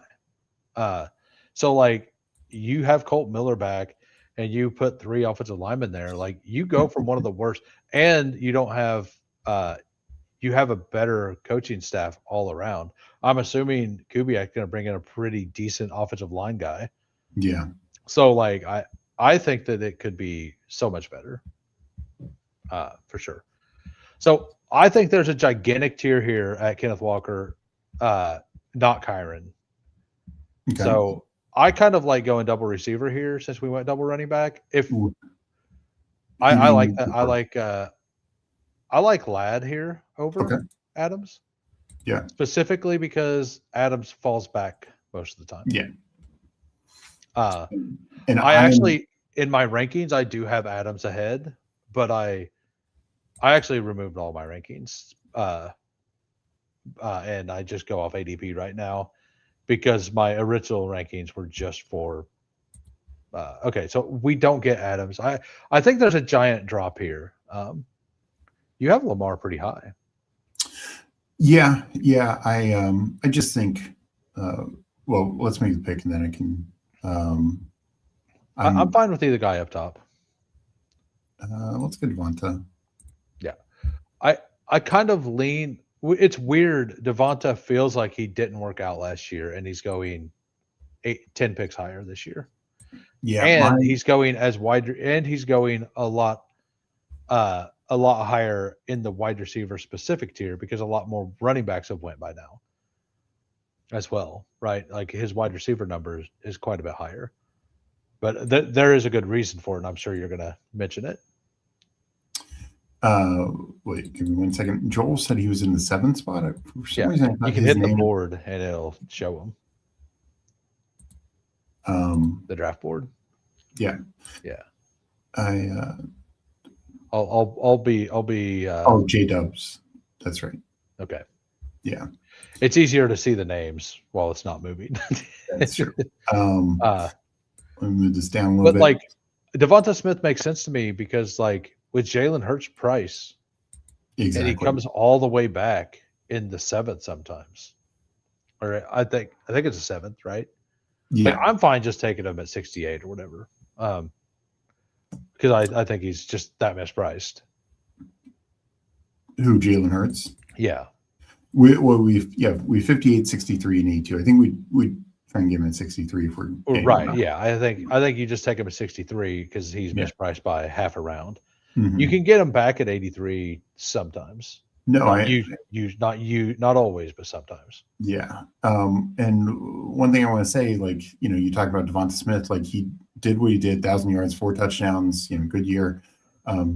Overall, receiving numbers have been down, so that we also need to have that in context. And the other thing is the Eagles offense was bad, but they weren't bad because they were and this to my Saquon comment earlier, yes, they had some offensive line injury issues, but 2 years ago, Smith missed significant time, Goddard missed significant time, Hurts missed significant time, and AJ Brown missed significant time. They're still top 10 offense. Last year, they finished 19th and 24th in yards and points. I can't remember which one is which off the top of my head. Washington last year finished, I think, 22nd in both. One of those had, every player injured, Washington, and in some cases multiple at positions. The other had no one injured. Who do we think is the more talented team? I think it's the Eagles. I just think, it could be total wheels up for the Eagles this year. I know the AJ Brown thing, whether he, is trade or not, but otherwise, I think it's a non-issue because they can't get out of the contract. Like they just have to Swift easily. Yeah, I am. Like I think Swift should go ahead of Harvey and Henderson every single draft. I think there's a gigantic difference there. Yeah, no, 100% agree. And I do think that like Ramondre is being like a little slight. Like we don't need him, but I do think that he's being a little slighted right now. And I think that he gives you a good option if you want to go 0 RB to slide him in. Okay. Do you still want to go Hurts here, even though May is on the board? I don't know. I think we could just take May, right? Yeah. I think that's fine. Taking May here or Lemon. Yeah, Lemon would have been another one that I like. And honestly, Ramondre, I mean, we didn't necessarily need it, but we could have then maybe only stopped at 5 running backs or something like that. Because I agree with you. Like Ramondre, to me, there's such a tier break after that tier of Swift, Ramondre, and Javonte Williams. And Williams, we are just kind of assuming he's back in Dallas. Yeah. But I think they ought, to your point, they all make a better case than Harvey and Hendo. So Harvey. Let me bring up the stats real quick. I agree, Paul, by the way. So I agree. You should probably slow down. And just real quick, Flyfish's point here, I think is very fair. Like, even in general, second-year backs versus rookies, Corum versus Hunter is a very good situation. Even though Hunter, in a better draft class, was a fifth-rounder, Corum clearly had the drop. So I do think that is a very good point. Right, and I was completely wrong with that all year last year as well, because I took the rookie in every situation. Basically, I thought the rookie class was that good, but it didn't. It definitely didn't work out that way. So RJ Harvey had one of the least impressive 12 touchdown seasons I've ever seen. Right, like he had. I mean, I guess he had 47 receptions. But he only had 540 rushing yards. Mm-hmm. He had 2.66 yards after contact, which is, let me sort that real quick. Yards after contact. He was 83rd at running back at yards after contact, and he had 146 attempts. So yeah, that's not great. And I'm sure even if you maxed it to, or like made it like you need 100 attempts, because it's something that can be unfair. Like you'll get a couple guys, right? Who, got 6 carries and they shouldn't count. But even if you did that, I bet he's no better than 60 or something. I think he absolutely is going to have a role, and I think he could easily get 12 touchdowns again. And I think that pick it's not horrendous. Like I think that what he did last year pays off at that price. I don't think there's upside in the pick though. Not at that price. Like Harvey should be kind of like the Monangai, Corum, like these guys who are like really good twos who have a role for more, I think Denver's bringing in somebody, whether it's Dobbins or somebody else. I mean, Diggs, right? Yeah. Hey, where are you at on I've not taken Fannin yet because Tucker Craft's available always. Well, that's just it. It's just such a bad. I want Tucker Craft. I'm fine at this point since I've done 25 drafts. I think 26 drafts total. I'm fine just being 100% Tucker Craft over Fannin and calling it good. And when Fannin go like here, I think I'm okay with the Fannin pick here. Yeah, I mean, Fannin falling.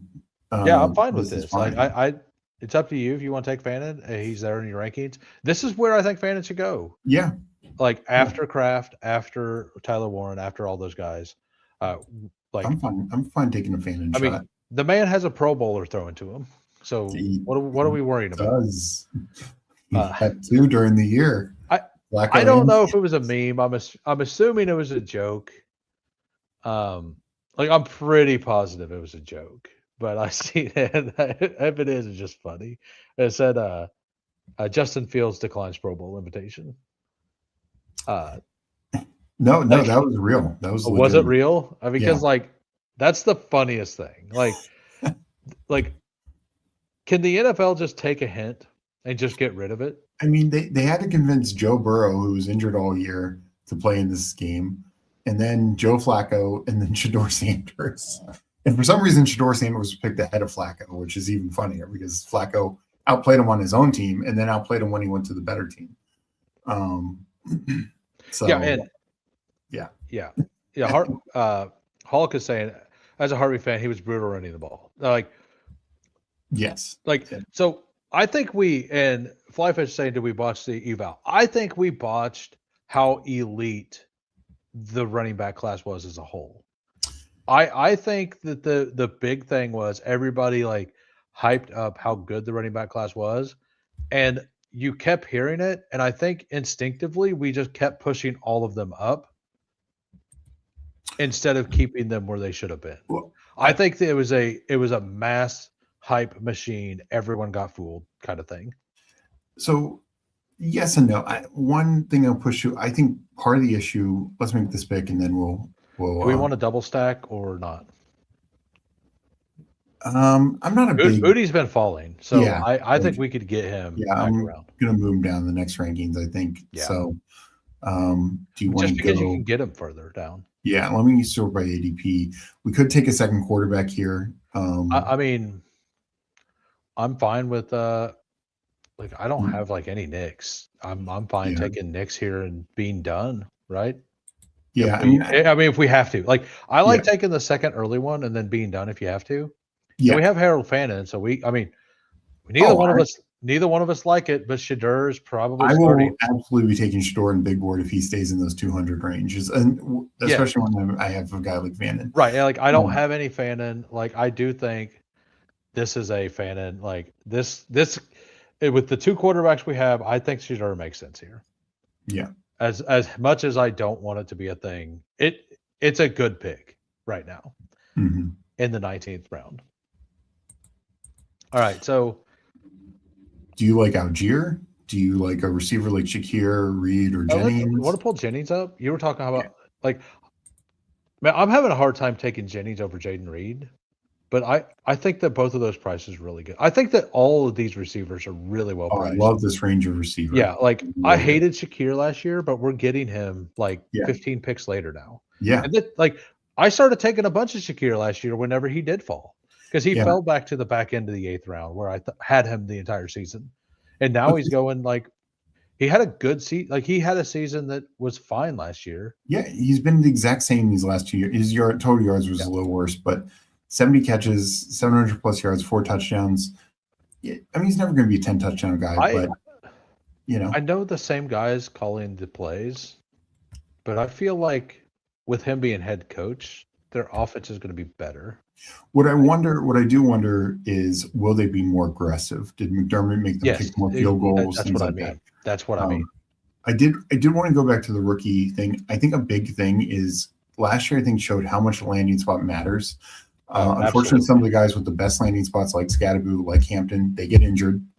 Look at 2 late round rookies, 2 landing spots that we were calling for, who actually produced a little bit. Bears and Washington, Monangai and JCM. These 7th round rookies actually were able to produce there. It's just you had so many situations, and the Patriots, because Big Board draft last time, I was taking so much Antonio Gibson late because I was like, Patriots don't need a running back. They have Ramondre. Gibson will be the number 2. I'm taking Ramondre and Gibson, just locking those guys in. And then they go in and take such a high capital on Hendo. Harvey was the one exception, but he was also the guy that nobody thought was going to be a second round pick go that high. And yeah, so I just think it was just a weird conflux of, Genty, just that situation totally deteriorated. And so many of these others either got injured or they just got tougher landing spots. Because like Judkins was having a good year and he missed the first game because of his off the field stuff. And then he got injured at the end. So Booty is still available, by the way, if we want to double stack. Yeah, I don't know. It's up to you. It's up to you. It's not as important. I'd rather, if we do double stack, I'd rather be at the tight end position. I like Higgins just way better. Let's take Higgins in. I've not been able to select him yet. I'm scared of Higgins this year. I do believe that Dell's going to play. I believe it's going to be really muddy. We just seen it last year. Like everything's the same, and they let Xavier Hutchinson get in there and screw everything up over and over again. Like, what makes us think that they're not going to do it again? Well, with more talent. We generally talk about sophomore year receivers. Do you want to see if Emmett Johnson's available? Yeah, that's a good call out. He is not. Okay. All right. So the tight end at the top, probably. You fine with the Goddard here? Yeah. Let's just take Goddard. Oh, no, shit. Never mind. We got Keyshawn. Hey, we got the double stack. Heck yeah. Didn't get the click in time. I got my way anyway. It was all a ploy. But I do like him at 130, 135. Yeah, no, I've been taking him at like 120 if I take May. Yeah. I was very out on Drake May over Lamar. And I like his price now. I think it's fine. Because I think he needed to be closer to the other guys. Yeah. No, this is an interesting point. Biggest big board lesson for me, unless a player sucks because they don't take their job seriously. Jay Blue, Keon Coleman. Young players sucking means nothing moving forward. Quorum, Wandale, QJ. And that is fair. Like guys can develop and really improve. They do need good draft capital. And I think that's fair as well. And I think like understanding what veterans are just annoying, like P. Ryan. Yep. Yeah. We'd seen that script for 6 years. Yeah. And we refused to believe it and took I had 12% Tajay or not Tajay. Taj Brooks, yeah. I had 12% Taj Brooks. I didn't believe it. I'm like, yeah, well, it's just P. Ryan. Like understanding that those guys are going to continue to be annoying. Yeah. Like that is a big lesson for me this year. And I mean, another example is Caleb Johnson. Like I didn't treat the Kenneth Gainwell signing as he's I thought it was going to be Warren and Caleb Johnson. And I didn't either. Gainwell, I mean, but he's been annoying. Like even with Barkley. Like he was. Well, he was annoying with Swift. With Barkley. With Swift, that's right. Because that was my. I was like, he's like makes maybe a roster, but maybe these annoying players are just good players. Well, I do think it's like coaches trust these guys, and coaching trust means so much. That's why the 49ers go out and get Brian Robinson because they don't trust, what's his name? Garendo. All right. So what do we got? Go back to the board here. Katron Allen is still there. I'm fine with Allen. Or Taj Spears. We could take your boy Surratt if you want to. No, I mean I have plenty of him. I would feel better. I thought a running back here just because if let's go to Katron. What's your take on Tajay? Like, I love Tajay as a player. I feel very comfortable that I think they could be the Jeremiah Love team. Mm-hmm. Surprisingly. And I think if they don't, they definitely take like an Emmett Johnson or something. Emmett Johnson or Price in the second. I think that they're a pretty optimal landing spot. Yeah. Do you want to go Franklin here for the stack? Yeah, let's do that. Like I love Surratt, but I'm also high on Franklin. I think the Franklin price is fine. I think the late round Marvin Mims thing is fine. I love Pat Bryant. but he's been falling a lot. I don't want to take a whole bunch of them right now because wherever he falls to, I'm going to just take a bag there. Yeah, back to your point about Spears. I don't know. Like, I think the Titans could go any which way. They could just run it back with Pollard and Spears, and kind of what I thought the Patriots would do last year. And, okay, we got 2 guys under contract, good enough. Like, we're okay with it, and maybe make it more of a 50-50 split with Spears. And so, with that being said, like, I think if they drafted like a Katron Allen, like, that just makes Katron Allen not draftable. Yeah. I think if they take Jeremiah Love, that just makes one of the 2 running backs not draftable. Oh, for sure. Right. Like, and I think Emmett Johnson, like, I think that's like the single worst landing spot for Emmett Johnson. Well, and now at the same time there, it could be we draft Emmett Johnson, then we cut Tony Pollard, Right. I haven't looked at the cap stuff. Like, I knew the Patriots weren't going to cut Stevenson and Gibson because they would eat so much money for that. So that's why the Hendo landing spot was so weird to me, because that's why I thought they were just locked in with these 2 backs. Because it didn't make sense from a cap perspective. I don't know if you watch it every year, but Leg Up does a sacrilegious does a detailed thing with the salary and like projection and all that. I believe Steph Miller does all the research for the contract and then puts it in. And then I know this is why I believe that's what happened last year. And like they basically project based on salary who's most likely to take running backs and all that. And they had the Patriots pretty low on that list, if I remember right. So they kind of agreed. Yeah. So Flyfist was talking earlier about if we were just too high on the players, like on the eval. And we were talking about the rookies last year, and Hulk said that he thought it was just supposed to be a deep class. It was supposed to be deep, like it was supposed to be really good at the top, because he said it wasn't sure it was supposed to be so good at the top. No, the very top was supposed to be really good, and then like the next tier was supposed to be pretty good, and then it was supposed to be just a bunch of like really good shots. And like where that second tier ended was, and like I think the second tier was pretty much right because it ended before Harvey. It was just like Judkins and Travion and Scadaboo, in my opinion. Yeah. And I thought that at Harvey it was questionable, and like as good as Harvey was for fantasy, like how good of a pick was he for the NFL? I like Theo. Do you like? I don't know. Kind of like we could. How about Likely? Likely? Yeah. No, I'm fine either way. I think I'm. Theo we at least know the landing spot, but I want some of both. Yeah, well, we know that landing spot. And Theo, like, I do think Theo is one of the players that probably gets a knock with Nagy. I think all the passing game to me gets a knock with Nagy. Yes. So I don't think the market's invested. What do you like here? Hit receiver. Actually hit. Let's just go Vidal. Yeah. You like Vidal? I do. He's one of my highest owned players right now. So I do. Yeah, I am at 152 because I think that's kind of where he should be. Like, to me, backup running backs, like I think he's a clear backup running back, but on a good team. Yes.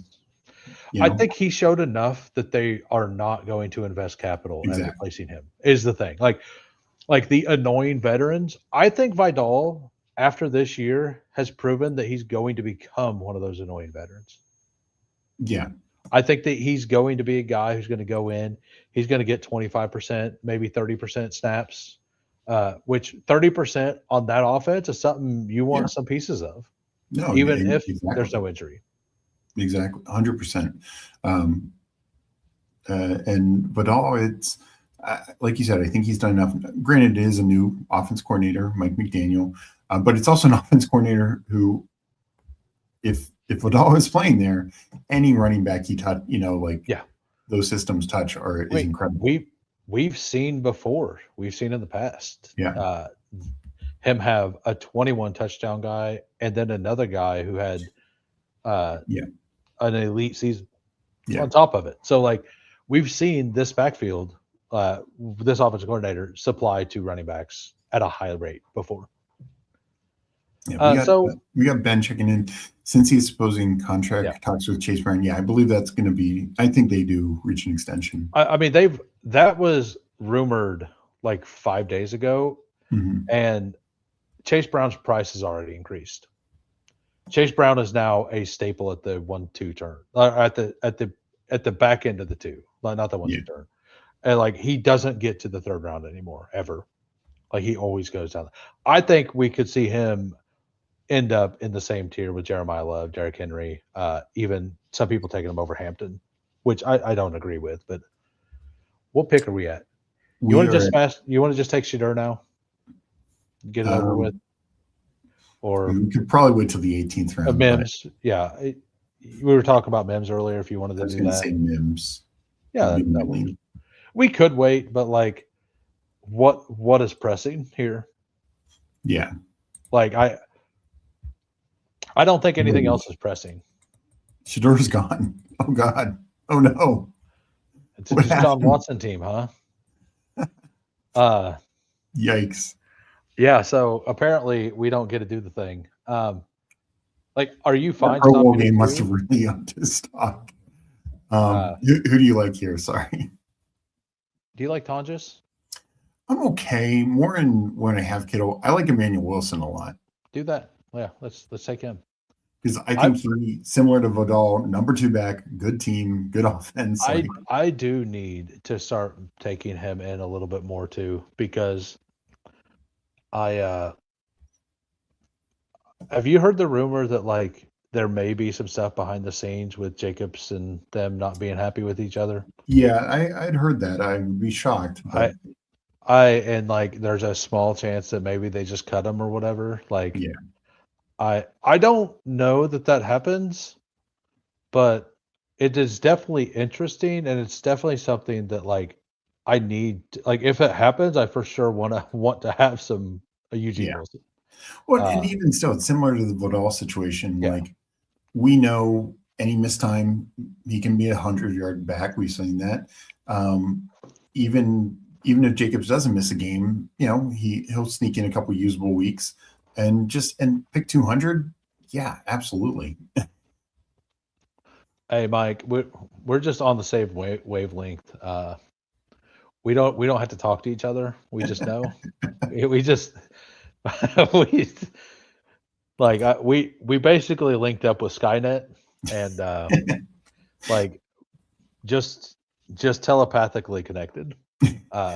So Ben says, don't love Nagy, but he had 12 wins with Trubisky. What is Dart, if not better Trubisky? No, I mean, that's fair. It's just, I don't think Nagy gets the most out of his players. We saw this, just not just with Chicago, but with Kansas City a bit. And, I just don't know. It doesn't give me a lot of high upside vibes, but maybe he's learned some lessons. Click quarterback. Let's look and see what's there. So, anybody here you're even willing to click? Yes, I am very willing to click Marcus Mariota. I think he ends up with the starting role. I mean, I know if you want a third quarterback, I'm fine with that. We definitely need a tight end though. Yeah. Right. And which tight ends do you like at the end of the draft? Stowers is a rookie. I think Chig, Gesicki are fair. Claire, Trigg, rookies, that's about it. We could take Stowers if you want, or Gesicki. Let's do Stowers. I think we have 2 other tight ends we feel better about. Yeah, I've taken Stowers once. I do like him. I don't love him, but like I think Trigg is the best like upside swing, but Stowers is pretty likely to be on the field. I agree. Yeah. But if both of them are on the field, I think that Trigg is going to produce more. Is all. Like my Trigg comp, by the way, is Jermichael Finley. Yeah, I've heard you say that. I mean, that's a fair Eh, athletic, big play guy. well, I don't know if it's because he, in a lot of his highlight videos, he had the short pants to where they did go all the way down his leg because Finley played with that, like the long socks or whatever. You know Do you what I mind mean? if I go Mariota here? Yeah, go ahead. Yeah. Yeah. Yeah, I thought we kind of agreed that Yeah, that was just fine. want to double Yeah. check. Yeah. Um, I've not taken Mariota yet. I've taken Tua a couple times. mhm. I do think that the Dolphins are just going to cut him, reset, and some team's going to sign him for $2 million to start. Like Yeah, him. I kind of agree. I think Tua will start somewhere probably, or at least get an opportunity. But the Mariota or Geno Smith, who's going to be another veteran that will get cut, um, they could go to the Browns. I think they also, there's just going to be a lot of teams looking for starters because yes, the Dolphins are probably going to cut or almost definitely cut Tua. I don't think when Ewers is starting. I don't think even if they draft Ty Simpson, he should not be starting.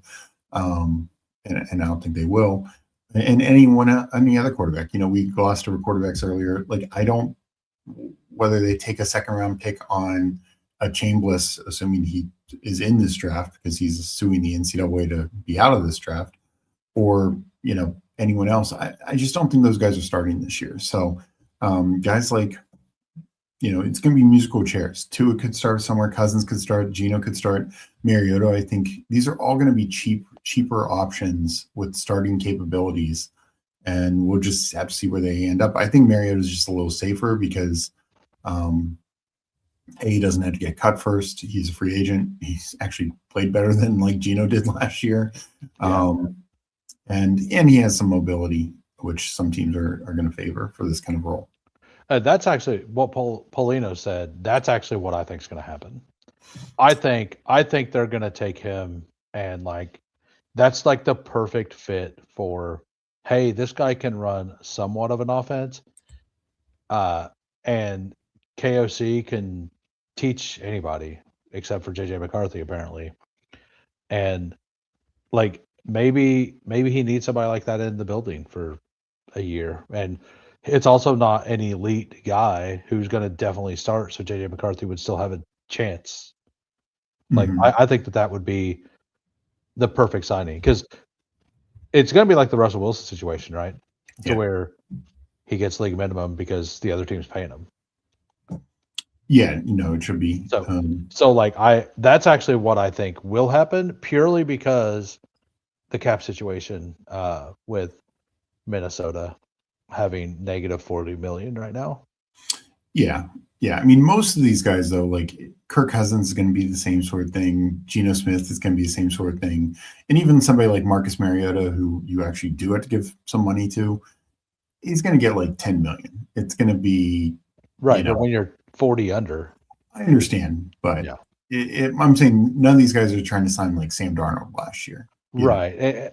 And I mean, I don't know how much they're going to save if they move off Hawkinson, but I've heard that it's quite a bit. So. Yeah. Let's go over the team. Yeah. All right. We were in the 10th spot. We went Drake May, Bo Nix, Marcus Mariota, James Cook, Ashton Genty, DeAndre Swift, Kaytron Allen, Kamani Vidal, Emmanuel Wilson, That's receivers. I really like that.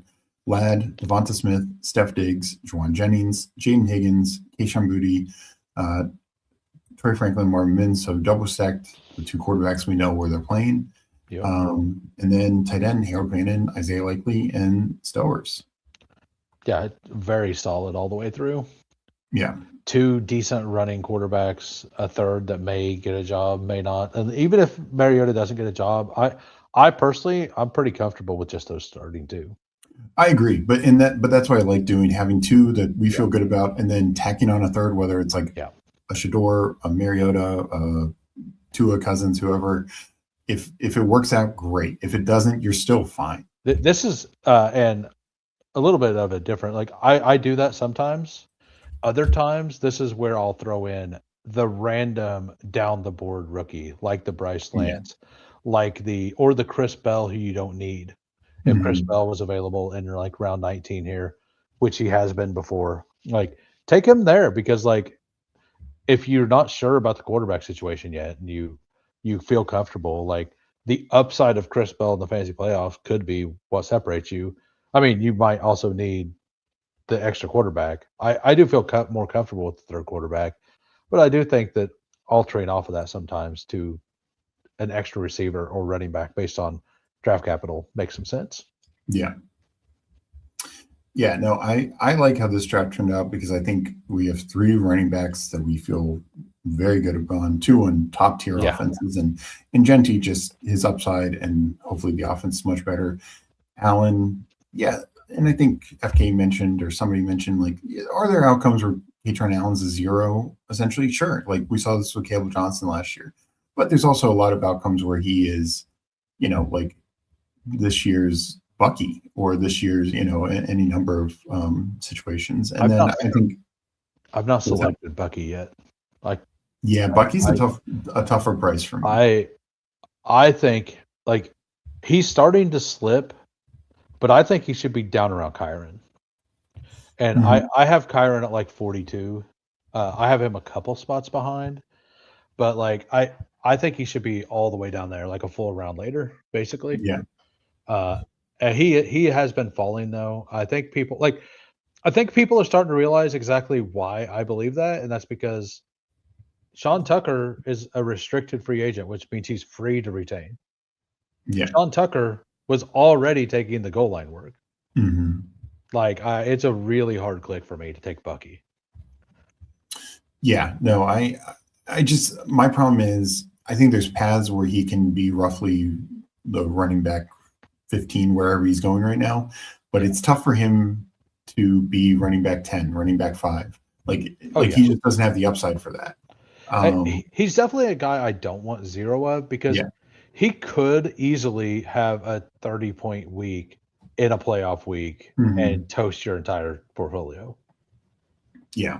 I don't think it's like super likely that happens, but I didn't think it was super likely for Pitts to put up 44 either. Exactly. And it happened, like. Well, it's just one of those things, like running back, just as we talked about, begins to fall off the cliff, and it really does. He is much safer than a lot of those, like the Harveys and Hendos. I just think that he should be down around. No, I agree with you. But yeah, I like the Vidal Wilson clicks at the end, especially we got even more value. Vidal's been falling. Have you noticed that? Yeah, I mean, and to be fair, I get it because while I think he played well, there was a new offense coordinator. He was a 6th-round pick. He was 4th on the depth chart last year. Even Hassan Haskins was above him. You literally need 3 guys to get injured ahead of him for him to get a role. But it did work. So, I get it from that sense, but that's why I have him ranked like 150-ish. And I will take him a lot in the 170s, 180s. When he approaches 150, I don't want to, I'm not against it because that's where I think he's ranked, but it won't be like smashing the Vidal button at that point. And then, McConkey, Smith, Diggs, Juwan Jennings, we need to figure out where he lands. I know you're not as high in Higgins. I still believe. I think I believe in the talent. Yeah. I do believe in the talent. I worry that he's in the offense. He doesn't have a role with Nico there as much because I believe that they're very similar players. Yeah. I think that they should run both of them on the outside. And then I think that the Texans should just run 4 wide receivers most of the time, but they don't have an offensive line to do that. Yeah. Well, I mean, whether it's Dell or Noah, that's what it should be. It should be the 2 big guys on the outside and then Dell or Noah the 2 interior guys. And then just run you've built that around. I think that would be a lot of fun. And Stroud, if he can throw on timing, he's really good. It's whenever he has to move, he has to adjust, that he starts to falter. So then we did get Kayshon Boutte. It wasn't intentional, but I think it's a fine pick at his ADP. with May. Because And then that would have double been Goddard, right? Yeah. And then double stacking Franklin and Mims. I like them. I think Denver is a best ball receiving core right now. You know, and there's going to be weeks where it's Franklin, weeks where it's Mims. So we got two of those guys. And then, you know, Fannin, another one who, as ADP, not a fan, you know, 12 picks later, yeah, give me a round of value, sure. Likely, I think he's fine in that range, and then taking the shot on Stowers. So yeah. I thought that was a good team. Yeah, I like it. I don't know if you want to do another one. I was going to do another draft. I can if you want. Okay. Yeah. Only one, because I am going live at 4 or Okay. 5 Yeah, your time. we'll go. And then it'll give me like 45 minutes to mess around before. Okay. Let me count it down. Yep. We'll get into another big board, and then I will drop the link to Huyame's channel. I'm sure everyone knows it already, but we'll do that. So entering in 10, 9, 8, 7, 6, 5, 4, 3, 2, 1, enter. Yeah. I put the link to the actual stream in the private chat. Okay. Thank you. Just for later. Yeah. Yeah. What'd you think? I've been working on a Emmett Johnson video, and before the stream I showed Steve like the bare bones of it. What'd you think? I thought it was good. I love that you're getting more into these videos and you know, creating like these prospect videos. I think that's really cool.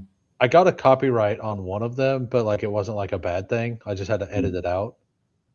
So but like I'm just learning what I can and can't do at this point. Yeah. And the only way to do it is just put it out there and see what happens. Like I love it. Yeah. So we got J Dubs again at 3 spot. We have Peanut Punch 10, Dad on real time at 11. I don't recognize any other name. If you are in here, say hi.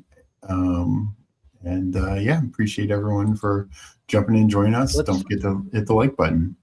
Let's talk the talk that you and I think fully agree on. Amon-Ra, CD Lamb. Yeah. I am completely out on CD Lamb at cost at the moment. I think he should be going at the 1-2 turn. That's where I have him, 12th spot. I think that he should clearly be behind CMC, Jonathan Taylor, Achane, James Cook, probably even Genty, probably McBride. I don't want 0. Do you have the same feeling with McBride now that Nathaniel Hackett is the OC? Yeah, I'm definitely glad I don't have a lot of McBride right now, because McBride, so when Kubiak signs, I think we might just see Bowers pass McBride again. I think we might just see both of them go in the middle of the second here, like back to back. Yeah. I think that those two prices are going to be back to back very soon. Yeah, I have a tough time clicking the McBride thing right now. And like, if Kyler is the quarterback, I absolutely don't want it. Well, and it's just, and I've said this before. You had the quarterback drop off. The other thing is the running back drop off. All right, do you want to go Amon-Ra here? Sure. Or Cook or McCaffrey? We go Amon. Amon-Ra. Like I'm to the point. So I mean, this is a stream draft. It's all good, but like on my own portfolio, I'm to the point to where I'm starting to diverge off of Amon-Ra. Okay. Because I have a lot. Because I just take him at 6, 7, 8, 9 every time. Gotcha. Because I think the market, like I was right with the market, like, and I said this like 3 weeks before the big board come out. I was like just looking at what's happening, like, and what's coming back around, like Gibbs has to be the 102. And I think that it's not going to start that way. And that's exactly what happened. I also believe, and that's another thing with the quarterbacks right now, like why I'm super into 2, is because I see the market right now. Everybody's scared and everybody wants to go 3, right? Yeah. So everybody's getting pushed up. I think as soon as we start getting landing spots, that all tilts back the other way. Agreed. And we're a month away from that still. So I think it's still going to get worse, and then it's going to get better. So, yeah. No, I want to bring up these comments from Flyfish. Can't cook McBride right now on the Bowers price. I agree. Just finishing what I've seen about McBride, not only the Kyler versus Brissett thing, but it was the running backs. They went from being a very balanced offense with James Conner and even Benson last year to not being able to run the ball at all because both those backs were out. And then no Kyler run. So now Jacoby Brissett's throwing the ball 45 times a game. Do you want to move Hampton up? Or yeah, I'm good with that. Well, I mean, we can take Neighbors too, but I think he's going to fall. Yeah, I think Neighbors is going to fall quite a bit. And to Flyfish's point about the Bowers price, last year it also looked better for McBride because every other top end tight end who was drafted high, guys like Bowers, Kittle, Laporta, they got injured, or their quarterbacks got injured. And Kraft also got injured, but like guys like Kelsey, Warren, guys who were producing well, the quarterbacks getting injured tanked their end of the season. So the gap between McBride and every other tight end, to me, is just vastly overinflated right now, is the way I look at it. Yeah, I was originally on it, but I also was like, I felt pretty positive Brissett was going to be there. But then I started thinking about it, and so Arizona has draft picks, right? And they have a little bit of money for free agency, not like a ton, but a little bit, right? Their defense isn't going to be as bad next year either. I would hope not. They've drafted a lot of defensive players recent years. And I think they just draft defense again. I could see them going O-line in the first round. Maybe. I mean, I haven't got into the O-line to see what I want to do for mocks, but that's definitely coming down the line. But I just think that their defense is going to be better. They had a couple of injuries too to pretty good players, intermixed throughout the season.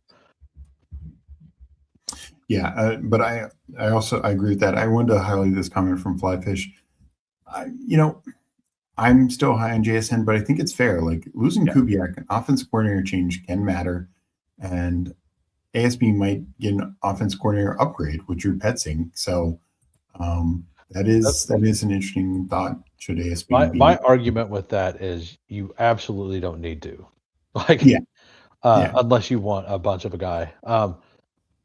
And he said that in my chat, and the way I look at it is, every once in a while, a quarterback and a wide receiver just have an absolute connection, and I feel that way with Darnold and JSN. For whatever reason, as weird as it sounds, being bullish on Sam Darnold, to this level, it definitely feels like those two just have an insane connection at the moment. Oh, they do. And I don't see that leaving, even with a coordinator change. I'm fully in with either one of those top two. Higgins. Yeah, Higgins or Allen, either one. I mean, I like Josh Allen, but I really like. Yeah, Higgins, dude, Higgins is becoming a staple of the 3-4 turn, and I do not get it. Yeah. I love I have a bunch of Bijan because I kept getting the 101, but at the moment I kind of like picking at 8, 9, 10. T Higgins in the late third to me is one of the single best picks on the board. I agree with that. I just love Paul's comment here. We appreciate that, Paul. I know 51 already is pretty crazy. So speaking of that, I was doing a drafters one last night, and a guy named N French, because it tells you how many they've done. Yeah, he had 66. So he's been in all of them. Yeah, I think he just set some ranks and autoed, and set to auto. I'm not sure. I'm not positive of it, but it's definitely what it feels like. This is an interesting comment with Joel, and I do think sometimes this, particularly, I like the fact that Hackett's not calling plays. If he was calling plays, I'd be more worried. Him just having a role, he was well thought of at the Packers, so that could be a positive. Him just being with LaFleur and getting people on the right page. After our pick, highlight Ben Friedman's thing. Yeah. I mean, I'm very much Devontae here if Yeah. he's there. Okay. Very much. I'd like to not do. I mean, do we want to just take Lamar here, or do you want to like pull up Colson Loveland or something? Let's do Lamar. That's fun. Like do something a little different. Something I know that you don't like. You don't like the elites as much, so like let's get one in your portfolio kind of thing. Yeah. No, I'm Like, good with it. Like I don't necessarily know that Lamar needs to be this high, but because you can get him wherever. But I don't think he's gonna move up to this point. And I kind of want some Lamar teams with the players on this other side of the board too. Yeah. No, that's fair. And I think there's a pretty big like once Adams goes off the board there, like Garrett Wilson, Adams, McConkey, Mhm. T. Higgins, I think there's a really big drop off. And I think that like the next 15 receivers are pretty similar. I agree with that. So I think that if we're gonna like ignore ADP, that is the round to do it in. Yeah. Yeah. So this right here, that's exactly what I said last year. And through playing daily fantasy, like, and then seeing how best ball played out for the second year in a row, all you need is number one upside for the week. You need like he gives you a really good floor for the season, but he does have number one upside for a single week. We've seen that multiple years in a row, and the multiple like that's what matters when it comes to the fantasy playoffs. Now, if we're talking drafters, maybe not as much because you need the guys with the gigantic spikes, like several of them. But like Amon-Ra continually spikes. Like if you go look at the PFF chart. Well, and it's just I'm just pulling it up. This is Fantasy Pros half point PPR last year. He was wide receiver 3. Yeah. The year before, I believe he was wide receiver 3. The year before that, and like I said the same thing. I'm like, I just don't see it being 1, right? Yeah, like, he's been wide receiver 3 the last 3 years. So he might not be 1, but you're not also not drafting him 1. And in underdog specifically, it matters more the weekly ceiling. Exactly. And he definitely has wide receiver 1 weekly ceiling. Yeah. I mean, I hate to just take Swift every draft, but if the community wants us to take Swift every draft, we take him, right? I'm fine with that. I'm having a bag of Swift right now, but I'm okay with that. I mean, Hampton, Swift, Lamar with two wide receivers feels very good. And those wide receivers being Amon-Ra and T. Higgins. So what would your take be on this? Is how I'm not saying I would do this for sure, but what would your take be to just take Joe Burrow here, then just be absolutely done? Like I think we should probably take a receiver here, but it's just a thought. Like I'm just curious what your thought of that is. Yeah, I mean it's right at his ADP. He sometimes slides, so it's like if we didn't have Lamar, I'd say 100%. No, that's the point. Like I don't think a whole lot of people are going to be doing it. Yeah. Either. I'm perfectly fine not doing it. Right. I'm just as a thought. So I guess what I would say if somehow Stevenson's still there, I'd maybe consider Stevenson above him just because running back after that to me totally falls off the cliff. Where I was kind of hoping we got Lemons. What's that? I was kind of hoping when Lemon fell, but he never falls. No, he doesn't. He's always right around 16. Always goes there. Take Burrow. Hey, what's up, Gritty? How we doing? I mean, Drake May's sitting there. Wait, hold on a second. Gritty is telling you not to take Ramondre. What does that? Whoa. He's telling you to take Burrow.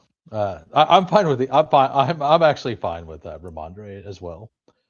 Like this is just something I know you're not going to have in your portfolio, like with Burrow there, right? Well, I don't know if you saw yesterday. I tried. I had Chase and Higgins, and somebody took Burrow at 50. It's like, you're just whoops. No reason for that. Yeah. I was pretty shocked to see the Ramondre whisperer, who was absolutely right on Ramondre last year, say to take Burrow there over Ramondre. In this, I get But it Sean, is the double quarterback thing so too. Sean, right? Sean talks about how like essentially quarterback ADPs are wild right now. He felt he had to take Herbert early because there's no chance of him falling back. Yeah. You know, and then I believe in a McConkey stack. I get that. I get that. I've been doing that. Like I think Herbert should be quarterback 3. Yeah. I know people may not think so. He's quarterback 3 to me. It's Allen, it's Lamar, and I do think that there's a gigantic tier. Like actually, it is May next, and then it's Herbert, but like it's just a big tier. There's like 6 guys that are next, and I think it goes all the way down to like Lamar or Jaden Daniels, Jalen Hurts, Joe Burrow, Trevor Lawrence, and Justin Herbert. And I kind of put like I know everybody's like Mahomes is so cheap. It's like Mahomes is coming off an ACL tear and doesn't have an offensive line. Like those are 2 bad things. Yeah, I mean, I don't mind Mahomes 90 to 100, but I like him more when he's my quarterback too. You know, and I've already taken one of those other guys ahead of him. Because I'm not expecting a lot from Mahomes early on, but I do think he gets better. I worry if he runs less. Well, that's the point. Like all those guys I just named, other than Burrow, who's the best pocket quarterback. Yeah. Okay, Gritty says he would take Stevenson for sure, but he just he wanted us to go double elite. Yeah. Yeah. I mean, so Peanut Punch here, struggling with the 4th round. Already have too much Wilson, who are some guys you are taking. After we make this pick, I'll go back and look at the 4th round, and then we can. Well, that's where Harvey and all those guys go. It's like Devonta Smith gets pulled up, the rookie wide receivers. It is a rough range. Like how last year I said the middle of the 3rd was like the worst spot, and how I felt everything was mispriced, and you could do whatever you wanted there. I mean, I was wrong on JSN, but like I was right about the situation there, and that's why I went with the elites. I mean, Tyler Warren would be fantastic. Yes. Yeah. If not, like, I think the Warren. Absolutely. Let me just bring up the board and look at this 4th round range, because I do think it is a tougher area. Like, so with the Nagy signing, I feel a lot worse. I think there's a clear best pick in there, and you actually have him rated pretty low, like after Adams. I think it's Zay Flowers. I think Zay Flowers should be in the conversation with Garrett Wilson. Like I think Jameson Williams is like one of the most overpriced players on the board, and I think Zay Flowers is the value in that round, and which is weird because I don't have like any of them.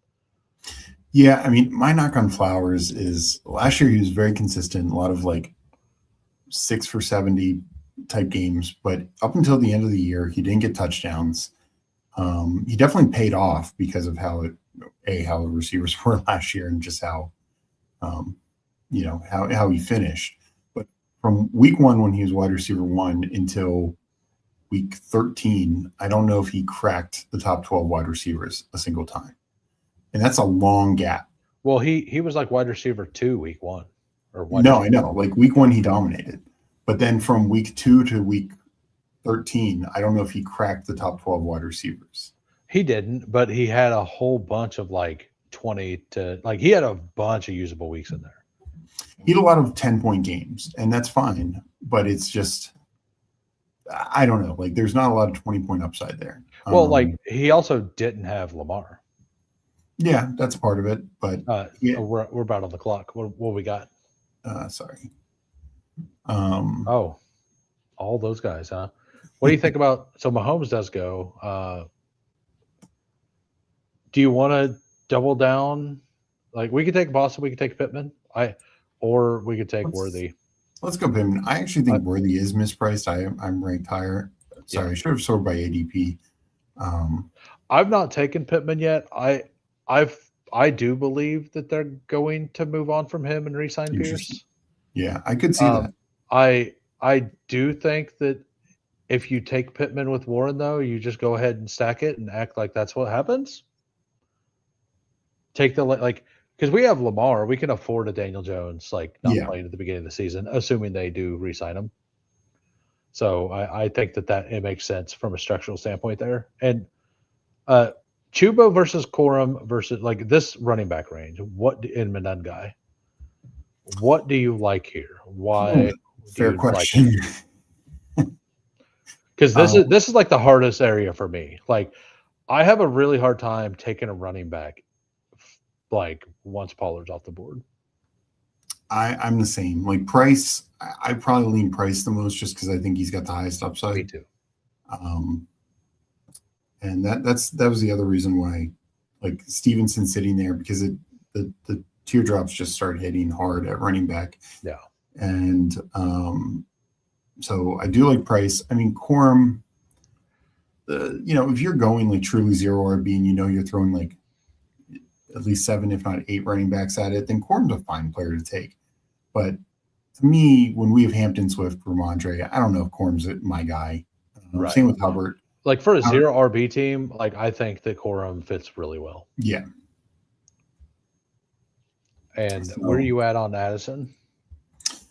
I'm lower. I mean, I don't know if there would be any legal issues, but right now, granted, I feel a little bit better that it's not going to just be JJ McCarthy again. Or if it is Tyler JJ Shuck McCarthy, just go? He did. Okay. Quarterback is something. Just asking.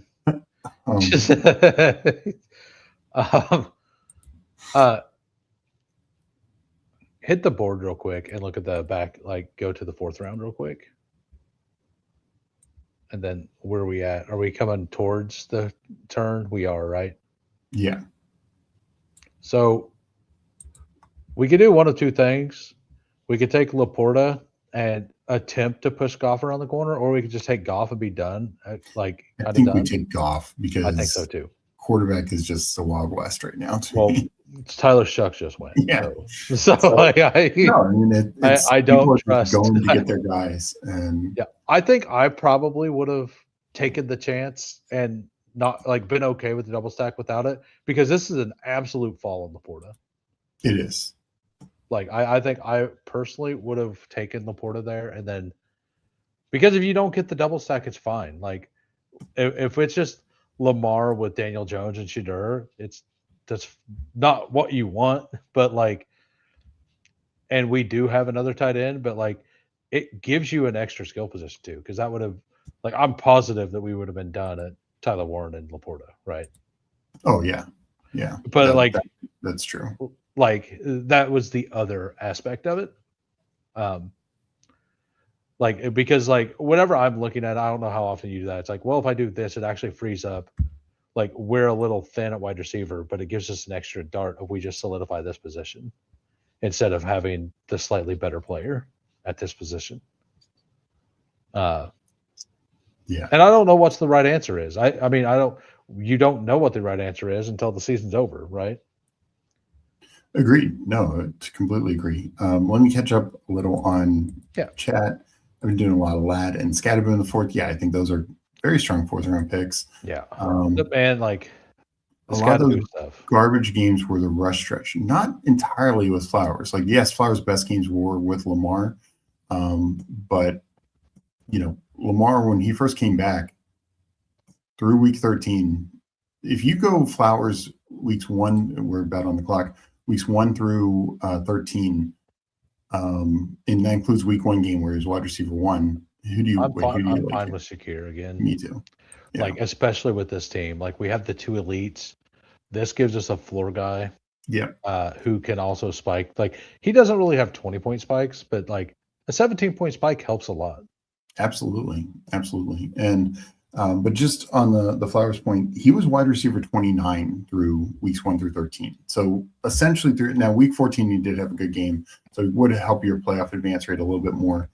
And you say, yes, Lamar missed, 6 of those games, 5 of those games maybe. But he actually had some of his better games in that stretch without Lamar. Well, I mean, Lamar was never 100% when he came back. Yeah. Like I think that Monken being the head coach, I think when these OCs become head coach that had offenses that were working pretty well, I think I think we'll know a lot more about it when we find out where Likely lands. Like if they don't re-sign Likely and they don't address it and they just run with just Mark Andrews and like Charlie Kohler's even a free agent, right? Yeah. So like if they just do that and then they go to like draft somebody, I think that that's a sign that they're going to move more towards using the receivers. I think that what they do in free agency will signal what Monken's plan is for the offense. Not Monken. Or not Monken. Yeah. Big Declan. Whatever his name is. Declan Doyle. Doyle. Yeah. Doyle. Yeah.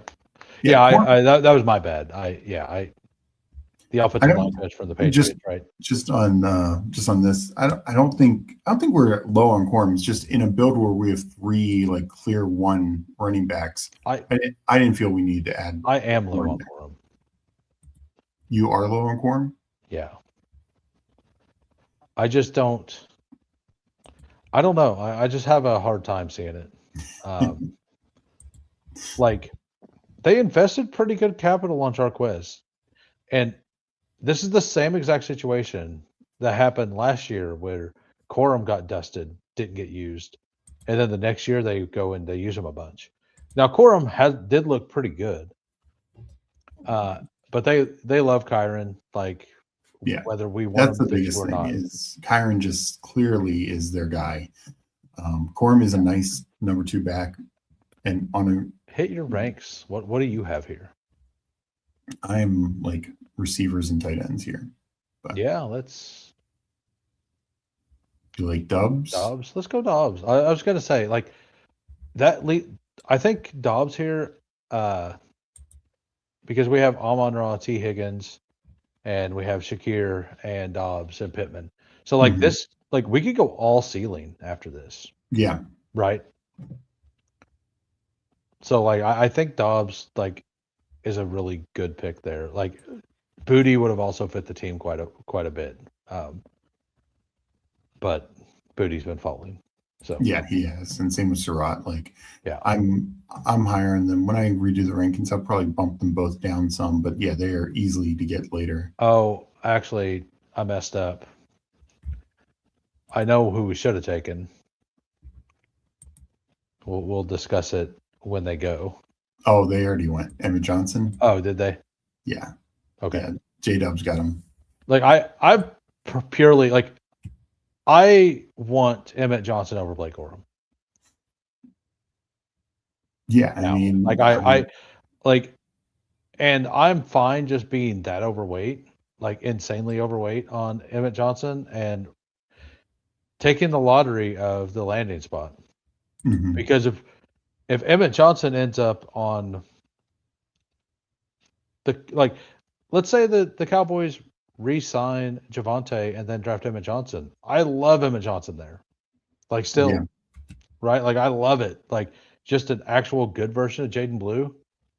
Like that could also take over the role from Javonte. Like to some degree, right? Yeah, I'd hate it for Javonte's price, but no, I think Emmett Johnson is going to find a role. Do you want to go Mark Andrews here? Yeah. Like I know sometimes he falls, which shocks me. Yeah. But with Lamar, I think it makes too much sense. Yeah, and like I just you look at the later like I think Corum Menengai and like I like Algier over those guys. Yeah, Menengai is the one. So my thing is Menengai, obviously, particularly for a 7th round rookie, very productive first year. And it's also, we just know Ben Johnson can utilize 2 backs very effectively and very efficiently. Correct. So we have a better track record of that. Historically, that has not been Sean McVay. I know last year Corum got a lot of work. It was also the Rams offense just ran at such an elite level And there's just paths where they don't run that elite. Like they can be still good, but what if the offense takes a 10% back? I think Corm gets squeezed the most in that scenario. Yeah. Similar to how Dave Montgomery got squeezed a little bit. And like, so the weird the thing about the Bears though, like, I don't know what they're going to spend their draft capital on. Like, they're a pretty solid team all the way through. Yeah, they have some defensive backs who are free agents, so I'm guessing if any of those are walking, they could be drafting there. But yeah, I like Emmett Johnson's a pick that they could make in the second. That would be crazy, but yes, it could happen. Like they just don't need anything too bad right now. Now, I don't want it to happen. I think it would be a awesome pick for, like, not this year, but the following year, or as a replacement for Swift down the line. I don't think they should do it, but it's just one of those things. Like, I think they were fully set on Travion Henderson last year, and the Patriots spoiled it. Yeah, they spoiled our fun. All right, coming up in 3, what are you looking at? Click running back. Here's ADP. I don't get to very much Connor. I don't mind Connor here. If like with our room, I think we can afford it too. I don't really want to just take the same players again. Yeah, I agree. So you like Shaheed? Let's go Shaheed or Bryant, whichever one you want. I like Shaheed. I think there's a real path he could be like the Raiders' number 1. Well, he could go there. He could, like, I think he's the underrated Bills signing too. Yeah, because especially if I think we both agree Pickens is not going anywhere. If Evans stays in Tampa, if Pierce stays with the Colts, he could quickly be the best outside receiver in, vertical threat. So I could see that for sure. And I do agree with Flyfish there. Like, they need an offensive tackle, they need some defensive help, but like, I think that they still have some free agency to kind of get some of that stuff lined up. And I'm just saying that, like, it was pretty obvious if you watched the draft that they had no idea what they were doing. That's why they ended up with Luther Burden when Travion went. Like, I'm going to stick by that. Like, I don't think they wanted Burden. I think they took Burden because they're like, oh, well, our plan is gone, and this guy who shouldn't be here is still here. So, I think there's no question they wanted Travion, but I think they really liked Luther Burden. If you remember, they had 2 picks in the same range, and then they ended up, when they couldn't get up to get Travion, they traded back the other one to stockpile some extra. I think they were trying to trade both of them back. I wouldn't be surprised. I think I'm pretty sure they didn't want Luther, and they just took the falling guy because they took him like right as the clock was going out.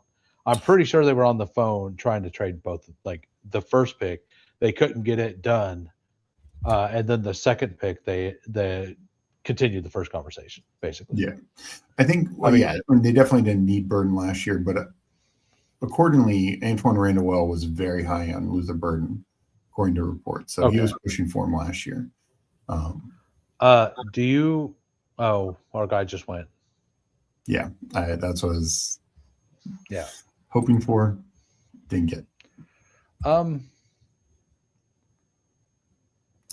Do you want to pull Tesla up? I don't like. I think he'd fall back to us. Okay, that's fine. Braylon Allen. Yeah, I'm good. Braylon Allen here. Braylon, Jonathan Brooks, or Rachaad White. Any of them?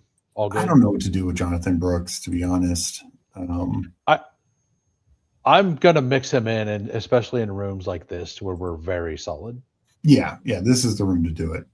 Like, I also think that, like, if you're a hero running back, like a 0 RB hero running back, to where, like, you have Ramondre and then Corum and then Emmett Johnson, like, I think you need the upside. Like, that room's either going to work or not work. And I think that you need the upside chance for a guy like Brooks and a team like that as well. Like, I think he works in something like that. Sure. But I also 7 running backs in that. Yeah, I just wonder in Carolina, like even if Dowdle is gone, like could it be Hubbard? Could it be ETN? Like No, I'm fully like I know you say that. I'm so far out on ETN. I mean, I'm not drafting after the playoff game. I really think that like he had to work really hard to get into that playoff game, and he gets in and he screwed it up and might have cost him the game. Oh, for sure. So like I don't think they're going to forgive that. Possibly. Like, no, but I don't like Canales doesn't seem like the forgiving type. Maybe I'm wrong. Maybe that's just that's just me feeling like watching the game, like seeing his reactions and stuff. And the way he does things, like he pulls people when they make mistakes and like makes them wait. Like I get some of that's coaching, but like it kind of feels like he holds more of a grudge than a lot of the other coaches do, like with that kind of stuff, like within games and stuff. And I think that if it's a playoff loss, that like he's basically Caleb Johnson at this point, right? One muff punt and his career's over. As Sean says. What do you want to do here? Oof, yeah. I mean, quarterback is such a dead zone. I mean, I think that this is why I don't mind going the 2 early ones. Like we don't have to take a third. No, we don't. We don't. Like I'm not saying that it's like I would have loved Daniel Jones there, right? Like this was the perfect team for Daniel Jones. Yeah. I mean, this is the kind of room though that like I know I spent the entire rookie segment dogging on Singleton, but like if he falls another 10 picks or whatever, like we can afford it. And I went to a 175 because I think his ADP will continue to fall. It will. But I don't know if we need to go more than 2 tight end though either, because we don't. Warren and Andrews are. I kind of like DK or Dell here. Either one. DK. I know you weren't going to say Dell was fine. So I just can't take Dell this high. Like, yeah. I know I put him like essentially undrafted, but if you gave me 19th round Tank Dell, sure. But 15th round Kamara DK, like every time over Tank Dell at that price. And Troy Franklin, like it's just such an opportunity cost. Like we know Troy Franklin can have 700 yards, 6 touchdowns. Tank Dell did that before he blew out his knee. What are you on Dell versus Io Manor? Like I think, or not Dell, DK.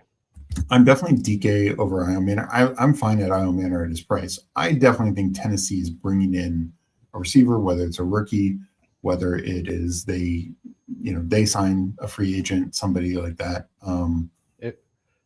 Cody off the Schneid said something in his stream the other night that makes total sense as well, and like kind of couples with what I was saying about Bryce Lance, who he hates. But DK like is the less replaceable role for that offense. Like if they bring somebody in, most likely Io Manor is the type of receiver they're more plentiful. Yeah, like it's weird because DK is obviously some of his best work is from the slot, and generally slots are more replaceable. But DK is just such a playmaker for him. I think he earns targets more. Like Io Manor had some nice touchdowns, but it was just because they didn't have anyone. Like I just feel like there's a lot of receivers out there. And I know like FK is higher on Io Manor, Mike Robb. But all right, what do you want to do? Do we go Singleton or? I'm fine with it. I wouldn't make it high, but like. I mean, this is the kind of room that you take it on. This is the perfect room to take him in. Yeah. Yeah, like I think this is perfectly fine. Like because as we were talking, I don't like him as a prospect, but I do think as a best ball guy specifically, and a guy who has a chance to like be really good, like he's a fine pick. Yeah.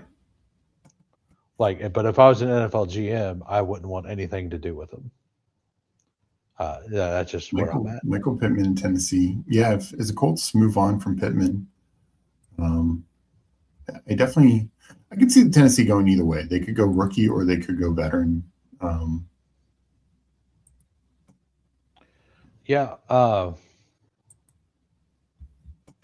Who has experience in that system that they just brought over? Like, there's going to be a free agent. Anybody? There is one Wandale.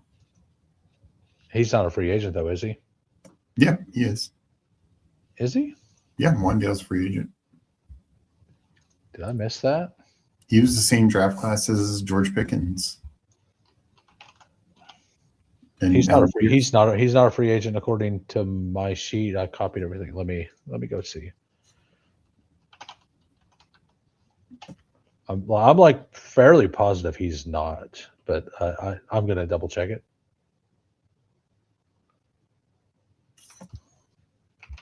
Yeah, he was a second round pick the same year as Pickens and Pierce.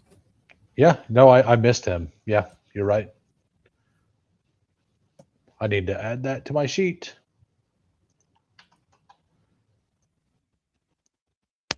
I mean, that's really good news for Wandale. Now that Nagy's there. All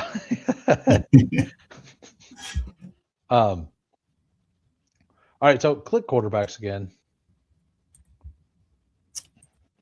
Oh shit, wrong button. That's close.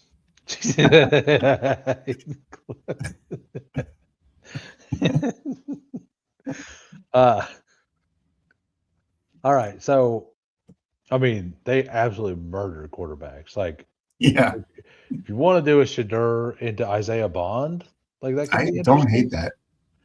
Like, I haven't taken Isaiah Bond, but I do think he's on the board to be drafted. Exactly.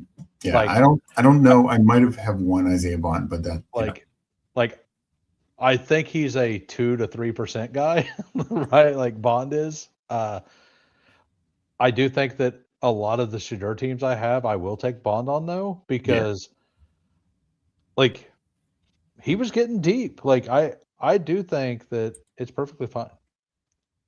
I took Shador. It's not great, but pretty. But honestly, I'd be less shocked if they bring in, somebody mentioned earlier, like a Mariota or a Geno. I think their type of veteran could be like a Carson Wentz type. Like I just think it's going to be more clear backup. And I mean, we don't even need so we still need a running back. Like this is also the kind of team that I love to put Claiborne on. Yeah, it would be like this, and that's why I have he is absolutely a home run hitter. Like I don't know that he's going to work out. It probably doesn't. I kind of like adding more meat to this team though, like a Najee or a Brian Robinson. Mm-hmm. But if they're both gone, I think Claiborne or Ray Davis is perfectly fine. What is your take on Brashard? I think that Andy Reid specifically wouldn't allow him in the game because he can't pass block at all because he doesn't have the ability. And I think that he's going to be completely replaced. He's a 7th round pick. Okay. I have not taken him yet. I took him once on a Mahomes team. I do think that there is a world in which they use him a little bit, but I'm having a really hard time with it. I think that we really attack it in free agency. Yeah, they are tough because they could, whether it's free agency or first or second round pick of the draft. I think we take two. I think we sign 2 guys. Hmm. I could see Kansas City signing what do you want to do here, Naj? I'm either Najee or Claiborne, whichever style you want here. I kind of like. Let's do another rookie. It's 2 swing for the fence picks there. Yeah, right. Because I mean, we have 3 really solid guys, and then Braylon, if Brees leaves, is a 4th incredibly solid guy, and then we have 2 swing for the fences picks. There is a pick I definitely want next. I'm pretty sure I know who it is. Yeah. So. But back to the Brashard Smith thing. I like him. I like him as a player. I just wish that we seen so I watched every KC game, right? But they literally every time he was on the field, they didn't even let him stand in the backfield. They sent him directly out for a flat route every single time. There was no deception. It was the same thing. It was a flat or it was a curl, or I forget what it's called, but a wheel route. Mhm. That's it. That's all they let him do. Like sometimes they let him run the ball. He had that one good game, but it was in an absolute like game that didn't matter. It was a blowout at that point. And he played the entire fourth quarter. He was fine. Uh, he doesn't have awesome running ability. Like I just think that Kansas City's easily the team that could sign two veterans. Like they could sign Rashad White and Algier or something, or Rashad White and Najee. Yeah. And if a player like Rashad White or Gainwell's the one I think that Kansas City will target, assuming he doesn't go back to Pittsburgh. If you put Gainwell there, like what does Brashard Smith do? Mhm. Like Gainwell is just an adult version of Brashard Smith. Like That's fair. That I mean, right, like Gainwell clearly no, showed he still has yeah. talent. So that's kind of where I'm at with it. And I love Brashard Smith as a prospect. And I do think that Andy Reid would still use him, but I think that he would use him as a gadget player. Yeah, I guess my take is I think it depends. Like if they do go out and like you said, sign a guy like Gainwell, yeah, not looking good for Brashard Smith. But they go out and sign a Najee or Brian Robinson Jr. Yeah. or Tyler Algier, I think it's good for Brashard Smith. And I think that if that happens, I don't think Brashard Smith's price goes up above like round 16. No, Ever. I agree Right. with that. So like I'm fine waiting because I think right now it's either an okay pick or a horrible pick. I don't think it's like I think it's definitely not like a pick that goes up so much that you have to worry about getting your bag now. Yeah. Is all. Like now if you want to mix them in because it makes sense for your team, Bernard. Yeah. Did you want Cooper though if he had not gotten taken? I was actually gonna say Bernard. Okay. I figured it was one of those two. But yeah, I'm fine either way. I mean, I probably would have taken Cooper there because I think I'm more Bernard than Cooper right now. But Okay. I'm definitely the opposite, but Cooper went. So, but I will happily take Jeremy Bernard. I mean, with the next pick, like, what do we need? Another wide receiver, probably. I mean, we could tag on seventh running back if need be, but I'd probably lean receiver. Just I think there's more talent available. Yeah, that's where I'm at too. That's why I wanted to take the earlier, like the Najee, just to get it done. Like we could do Bond. Yeah, I think Bond is the right pick here. Yeah. I mean, that was the idea with Shedeur. Yeah, I have a question. What's your take on Cooper Kupp? Because I've taken him a couple times. He's going so late, and I don't think he gets cut. I don't think he retires.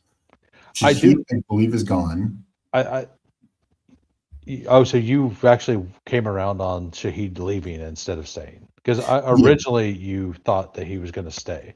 Well, because I looked at it like they have a ton of money, but they also have Kenneth Walker and like 3 starting defensive backs, and I think they will prioritize that more. Yes, that's kind of where I'm at with it. Yeah, I think Isaiah Bond. I think Cooper Kupp and Torrey Horton are fantastic. Like if Shaheed leaves, those two prices are prices that are going to go up. Yeah, like Cooper Kupp's not going to fly up; he'd go like 160. But I could see Torrey Horton moving all the way up to like 130s. Mm-hmm. Yeah, especially once we hear he's fully healthy. You know, because it was just a weird run out of how it was like, oh, he might miss a couple weeks, and then next thing you know, he's on IR, and you're like, oh, okay. Yeah. So this is my first Shedeur team, but yeah, I think this is my second. So I don't want to go overboard, but again, Shedeur, like they say in the Underdog Show, you need to count to 32 quarterbacks. There's a real chance that Shedeur is starting, and we've seen it every year. Starting quarterbacks can produce fantasy results. Doesn't matter how bad they are. You see obviously backups like Mac Jones who just went in. And I give the example of Mac Jones last year with the Patriots.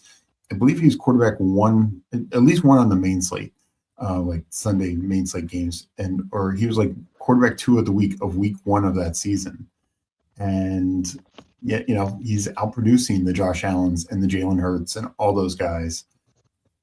if you're getting that in the 20th round, even if he only hits your lineup once or twice, it can be worth it and just give you that insurance.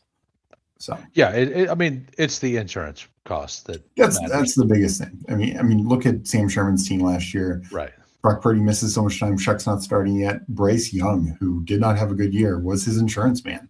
Bryce Young counted a number of weeks for him. So let's go over this team and we'll get on out of here. I will drop your link as we leave so everyone can go jump into Who's Chat in a little bit. But we went 3-6-9-2, Lamar, Goff, Shador, Hampton, Swift, Ramondre Stevenson, Braylon Allen, and then 2 rookie picks with a ton of speed, Singleton and Claiborne. Made the 2 just raw just speed. 2 gigantic swings. Yeah. Receiver, Amon-Ra T. I just love that receiver start. Yeah, and then we got 3 reliable veteran types, and then we just went for pure ceiling. Like I love the structure of the wide receiver room. Yeah, me too, because it's like Pittman, Shakir, and Dubs. We'll see where he ends up being. They'll be the guys who are getting 10 to 15 points, giving you those wide receiver 3 type weeks, sometimes hitting the flex.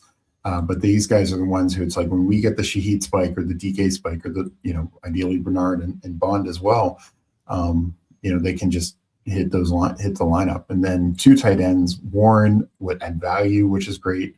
And Mark Andrews, of course, stacked with Lamar. So I love the way this team's structured, built. And I do like having insurance because I would hate for this team not to make the playoffs because Lamar misses 3 games, right? And it's like Goff's bye week or something, Yeah, something else about this team. So we drafted 2 teams and they were incredibly, we had some of the same choices and we kind of intentionally went the other way other than Shakir. Swift was the one and guy. Swift. And but the one team we overstacked everything and the other team we barely stacked anything. Yeah. We had very skinny stacks in this one, and we had overstacks in the other one. And the other one, I don't think we were gonna overstack because that's something I did a lot last year that I wanted to change. But everybody fell a little past ADP to allow the stack. Yep. Right. So that's something that I kind of wanted to point out that we didn't intentionally overstack. We did on the Broncos, but they're so cheap. The booty pick was a mistake. I probably would have made the double stack there because I think Kayshon Boutte at 115 is perfectly good pick. But yeah, I have him ranked at 103, so I'm fine there. It's just I'm generally not a big overstack guy. Yeah, and it just there were just some other things and that but then he came back to us and it worked even though it was. Which of the 2 drafts do you prefer? I think I prefer the second one. I think I prefer the second one as well, just because I think there's more total balance. I really like the tight end room of the second one. I know we went high on Fannin in the first as well, but Warren and Andrews would not shock me at all if they're 2 of the top 6 tight ends next year in fantasy. Right, Andrews is the fact that he keeps falling is pretty weird. Yeah. And then when you get him with Lamar, it's even better. A couple years ago, we were paying that stack 2 top 50 picks. Andrews isn't the same player, but but even 2 years ago, he was he had 13 touchdowns. His touchdown ability last year, we didn't see it somewhat because of Lamar, somewhat him, some just the offense in general. But I don't know. I just am a big fan of Andrews this year in a bounce back, particularly likely he's moving on, as I think we all expect. Yeah. So let me just hit up a couple of things in chat. Yep. Flyfish said Cup had 3 double-digit games last season, wins the Super Bowl, he retires. I don't think he does. I could be wrong about that, but I just don't think he retires. It doesn't sound like he's ready to go. He's from the Seattle area, so I think he'd be happy to play another year there for sure. I think it's 50-50. And yeah, I'm not going out there expecting him to have 8 double-digit games, but I would guess the over of 3. I think he could easily have 5. So yeah, just where we're getting him is just way too late, in my opinion. And appreciate that peanut punch, and appreciate everyone. Thank you for all the comments. I know we didn't get to as many as normally do, but obviously we had a lot of good conversation.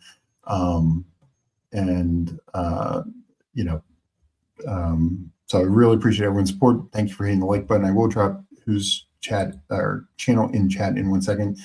Cup ceiling game was 12.5. Yes, the difference is JSN had just such a monster target share, touchdown share, everything share. And those generally are tough to do year in, year out, like to be over 40% in those areas. Like you can be over 20, he's going to lead the team, but he's much more likely to be 30% next year than 45% or whatever he ended up being. Yeah. So my thought on 20th round picks, and I mean, he's a 20th round pick right now, right? Yeah. 19th, 20th. A 12.5 that hits my lineup a single week, even as a floor, like even if it's like it got me 4 points for the season, like I expect 0 points for my 20th round pick. Yeah. So like I'm not saying that that's my goal, but I'm not mad if that's what happens. Exactly. And I like it because, and just it's gonna be. I know it's new off. It will be new office coordinator, everything, but I believe we're both in agreement. Seattle's still going to be a good team next year. Maybe not Super Bowl winning team. It's a good offense. Like I'd much rather take 20th round picks, 19th, 20th round picks from offenses like that than honestly what we did Bond, because it's like they could just be the worst offense in the league. I mean, could and should will. But so. In general, I mean, we did because of the stack, but even if I don't have Darnold, like tacking on a Cooper Kupp as your, chaperone, particularly like in this kind of draft where we took some rookies, like Bernard, et cetera, like I don't mind that at all. So I'm not going to be overboard, but if he's staying in that 19th, 20th round and we don't hear like major retirement rumors, like right after the Super Bowl, I'll keep clicking it until we get full news. I will say that Kupp, I probably only want a stacked. Yeah, I mean it's definitely better in a stack, but like I probably will not select a player like that unstacked. Yeah, like that's just me. Like, well, thanks again. Let me just have these last few things. Give me Devin Singletary in 20th round. I'll be overweight on him. I do worry the Giants cut him. He definitely had the end zone roll over. And some of the trust over. Speaking of annoying veterans from earlier, here's a one. Like it seemed like Dable liked him a lot, so I would not. If he gets cut, he might find his way to Tennessee to just really mess that situation up. And then Drew checking in. That's why I love round 20 tight ends. Yeah, no, Okonkwo, Freiermuth, Gesicki, those guys are all great, and they spike easier. Yeah. 100%. Like for your flex, like they spike easier for your flex as well. In general, like I love when my 18th, 19th, and 20th round picks are tight ends or receivers. There's very little at the running back position. I went there. A handful of guys, like we took Wilson in the draft previously. You can get a quarterback like a Mariota or Shador like we did, but generally I feel better about the receiver and tight end options I have there. Yeah. So, but thanks for having me on, man. Of course, absolutely. And let me post your link here. So everyone, you said it's coming on at 30 minutes. 35 minutes. Yeah. So check out Who Came stream.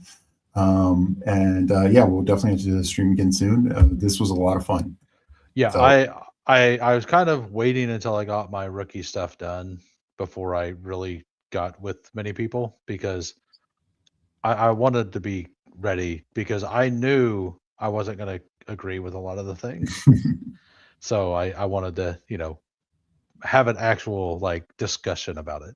Yeah. And with as much as I said about Singleton, we still took him, and I'm fine with it. I think he's a fine pick.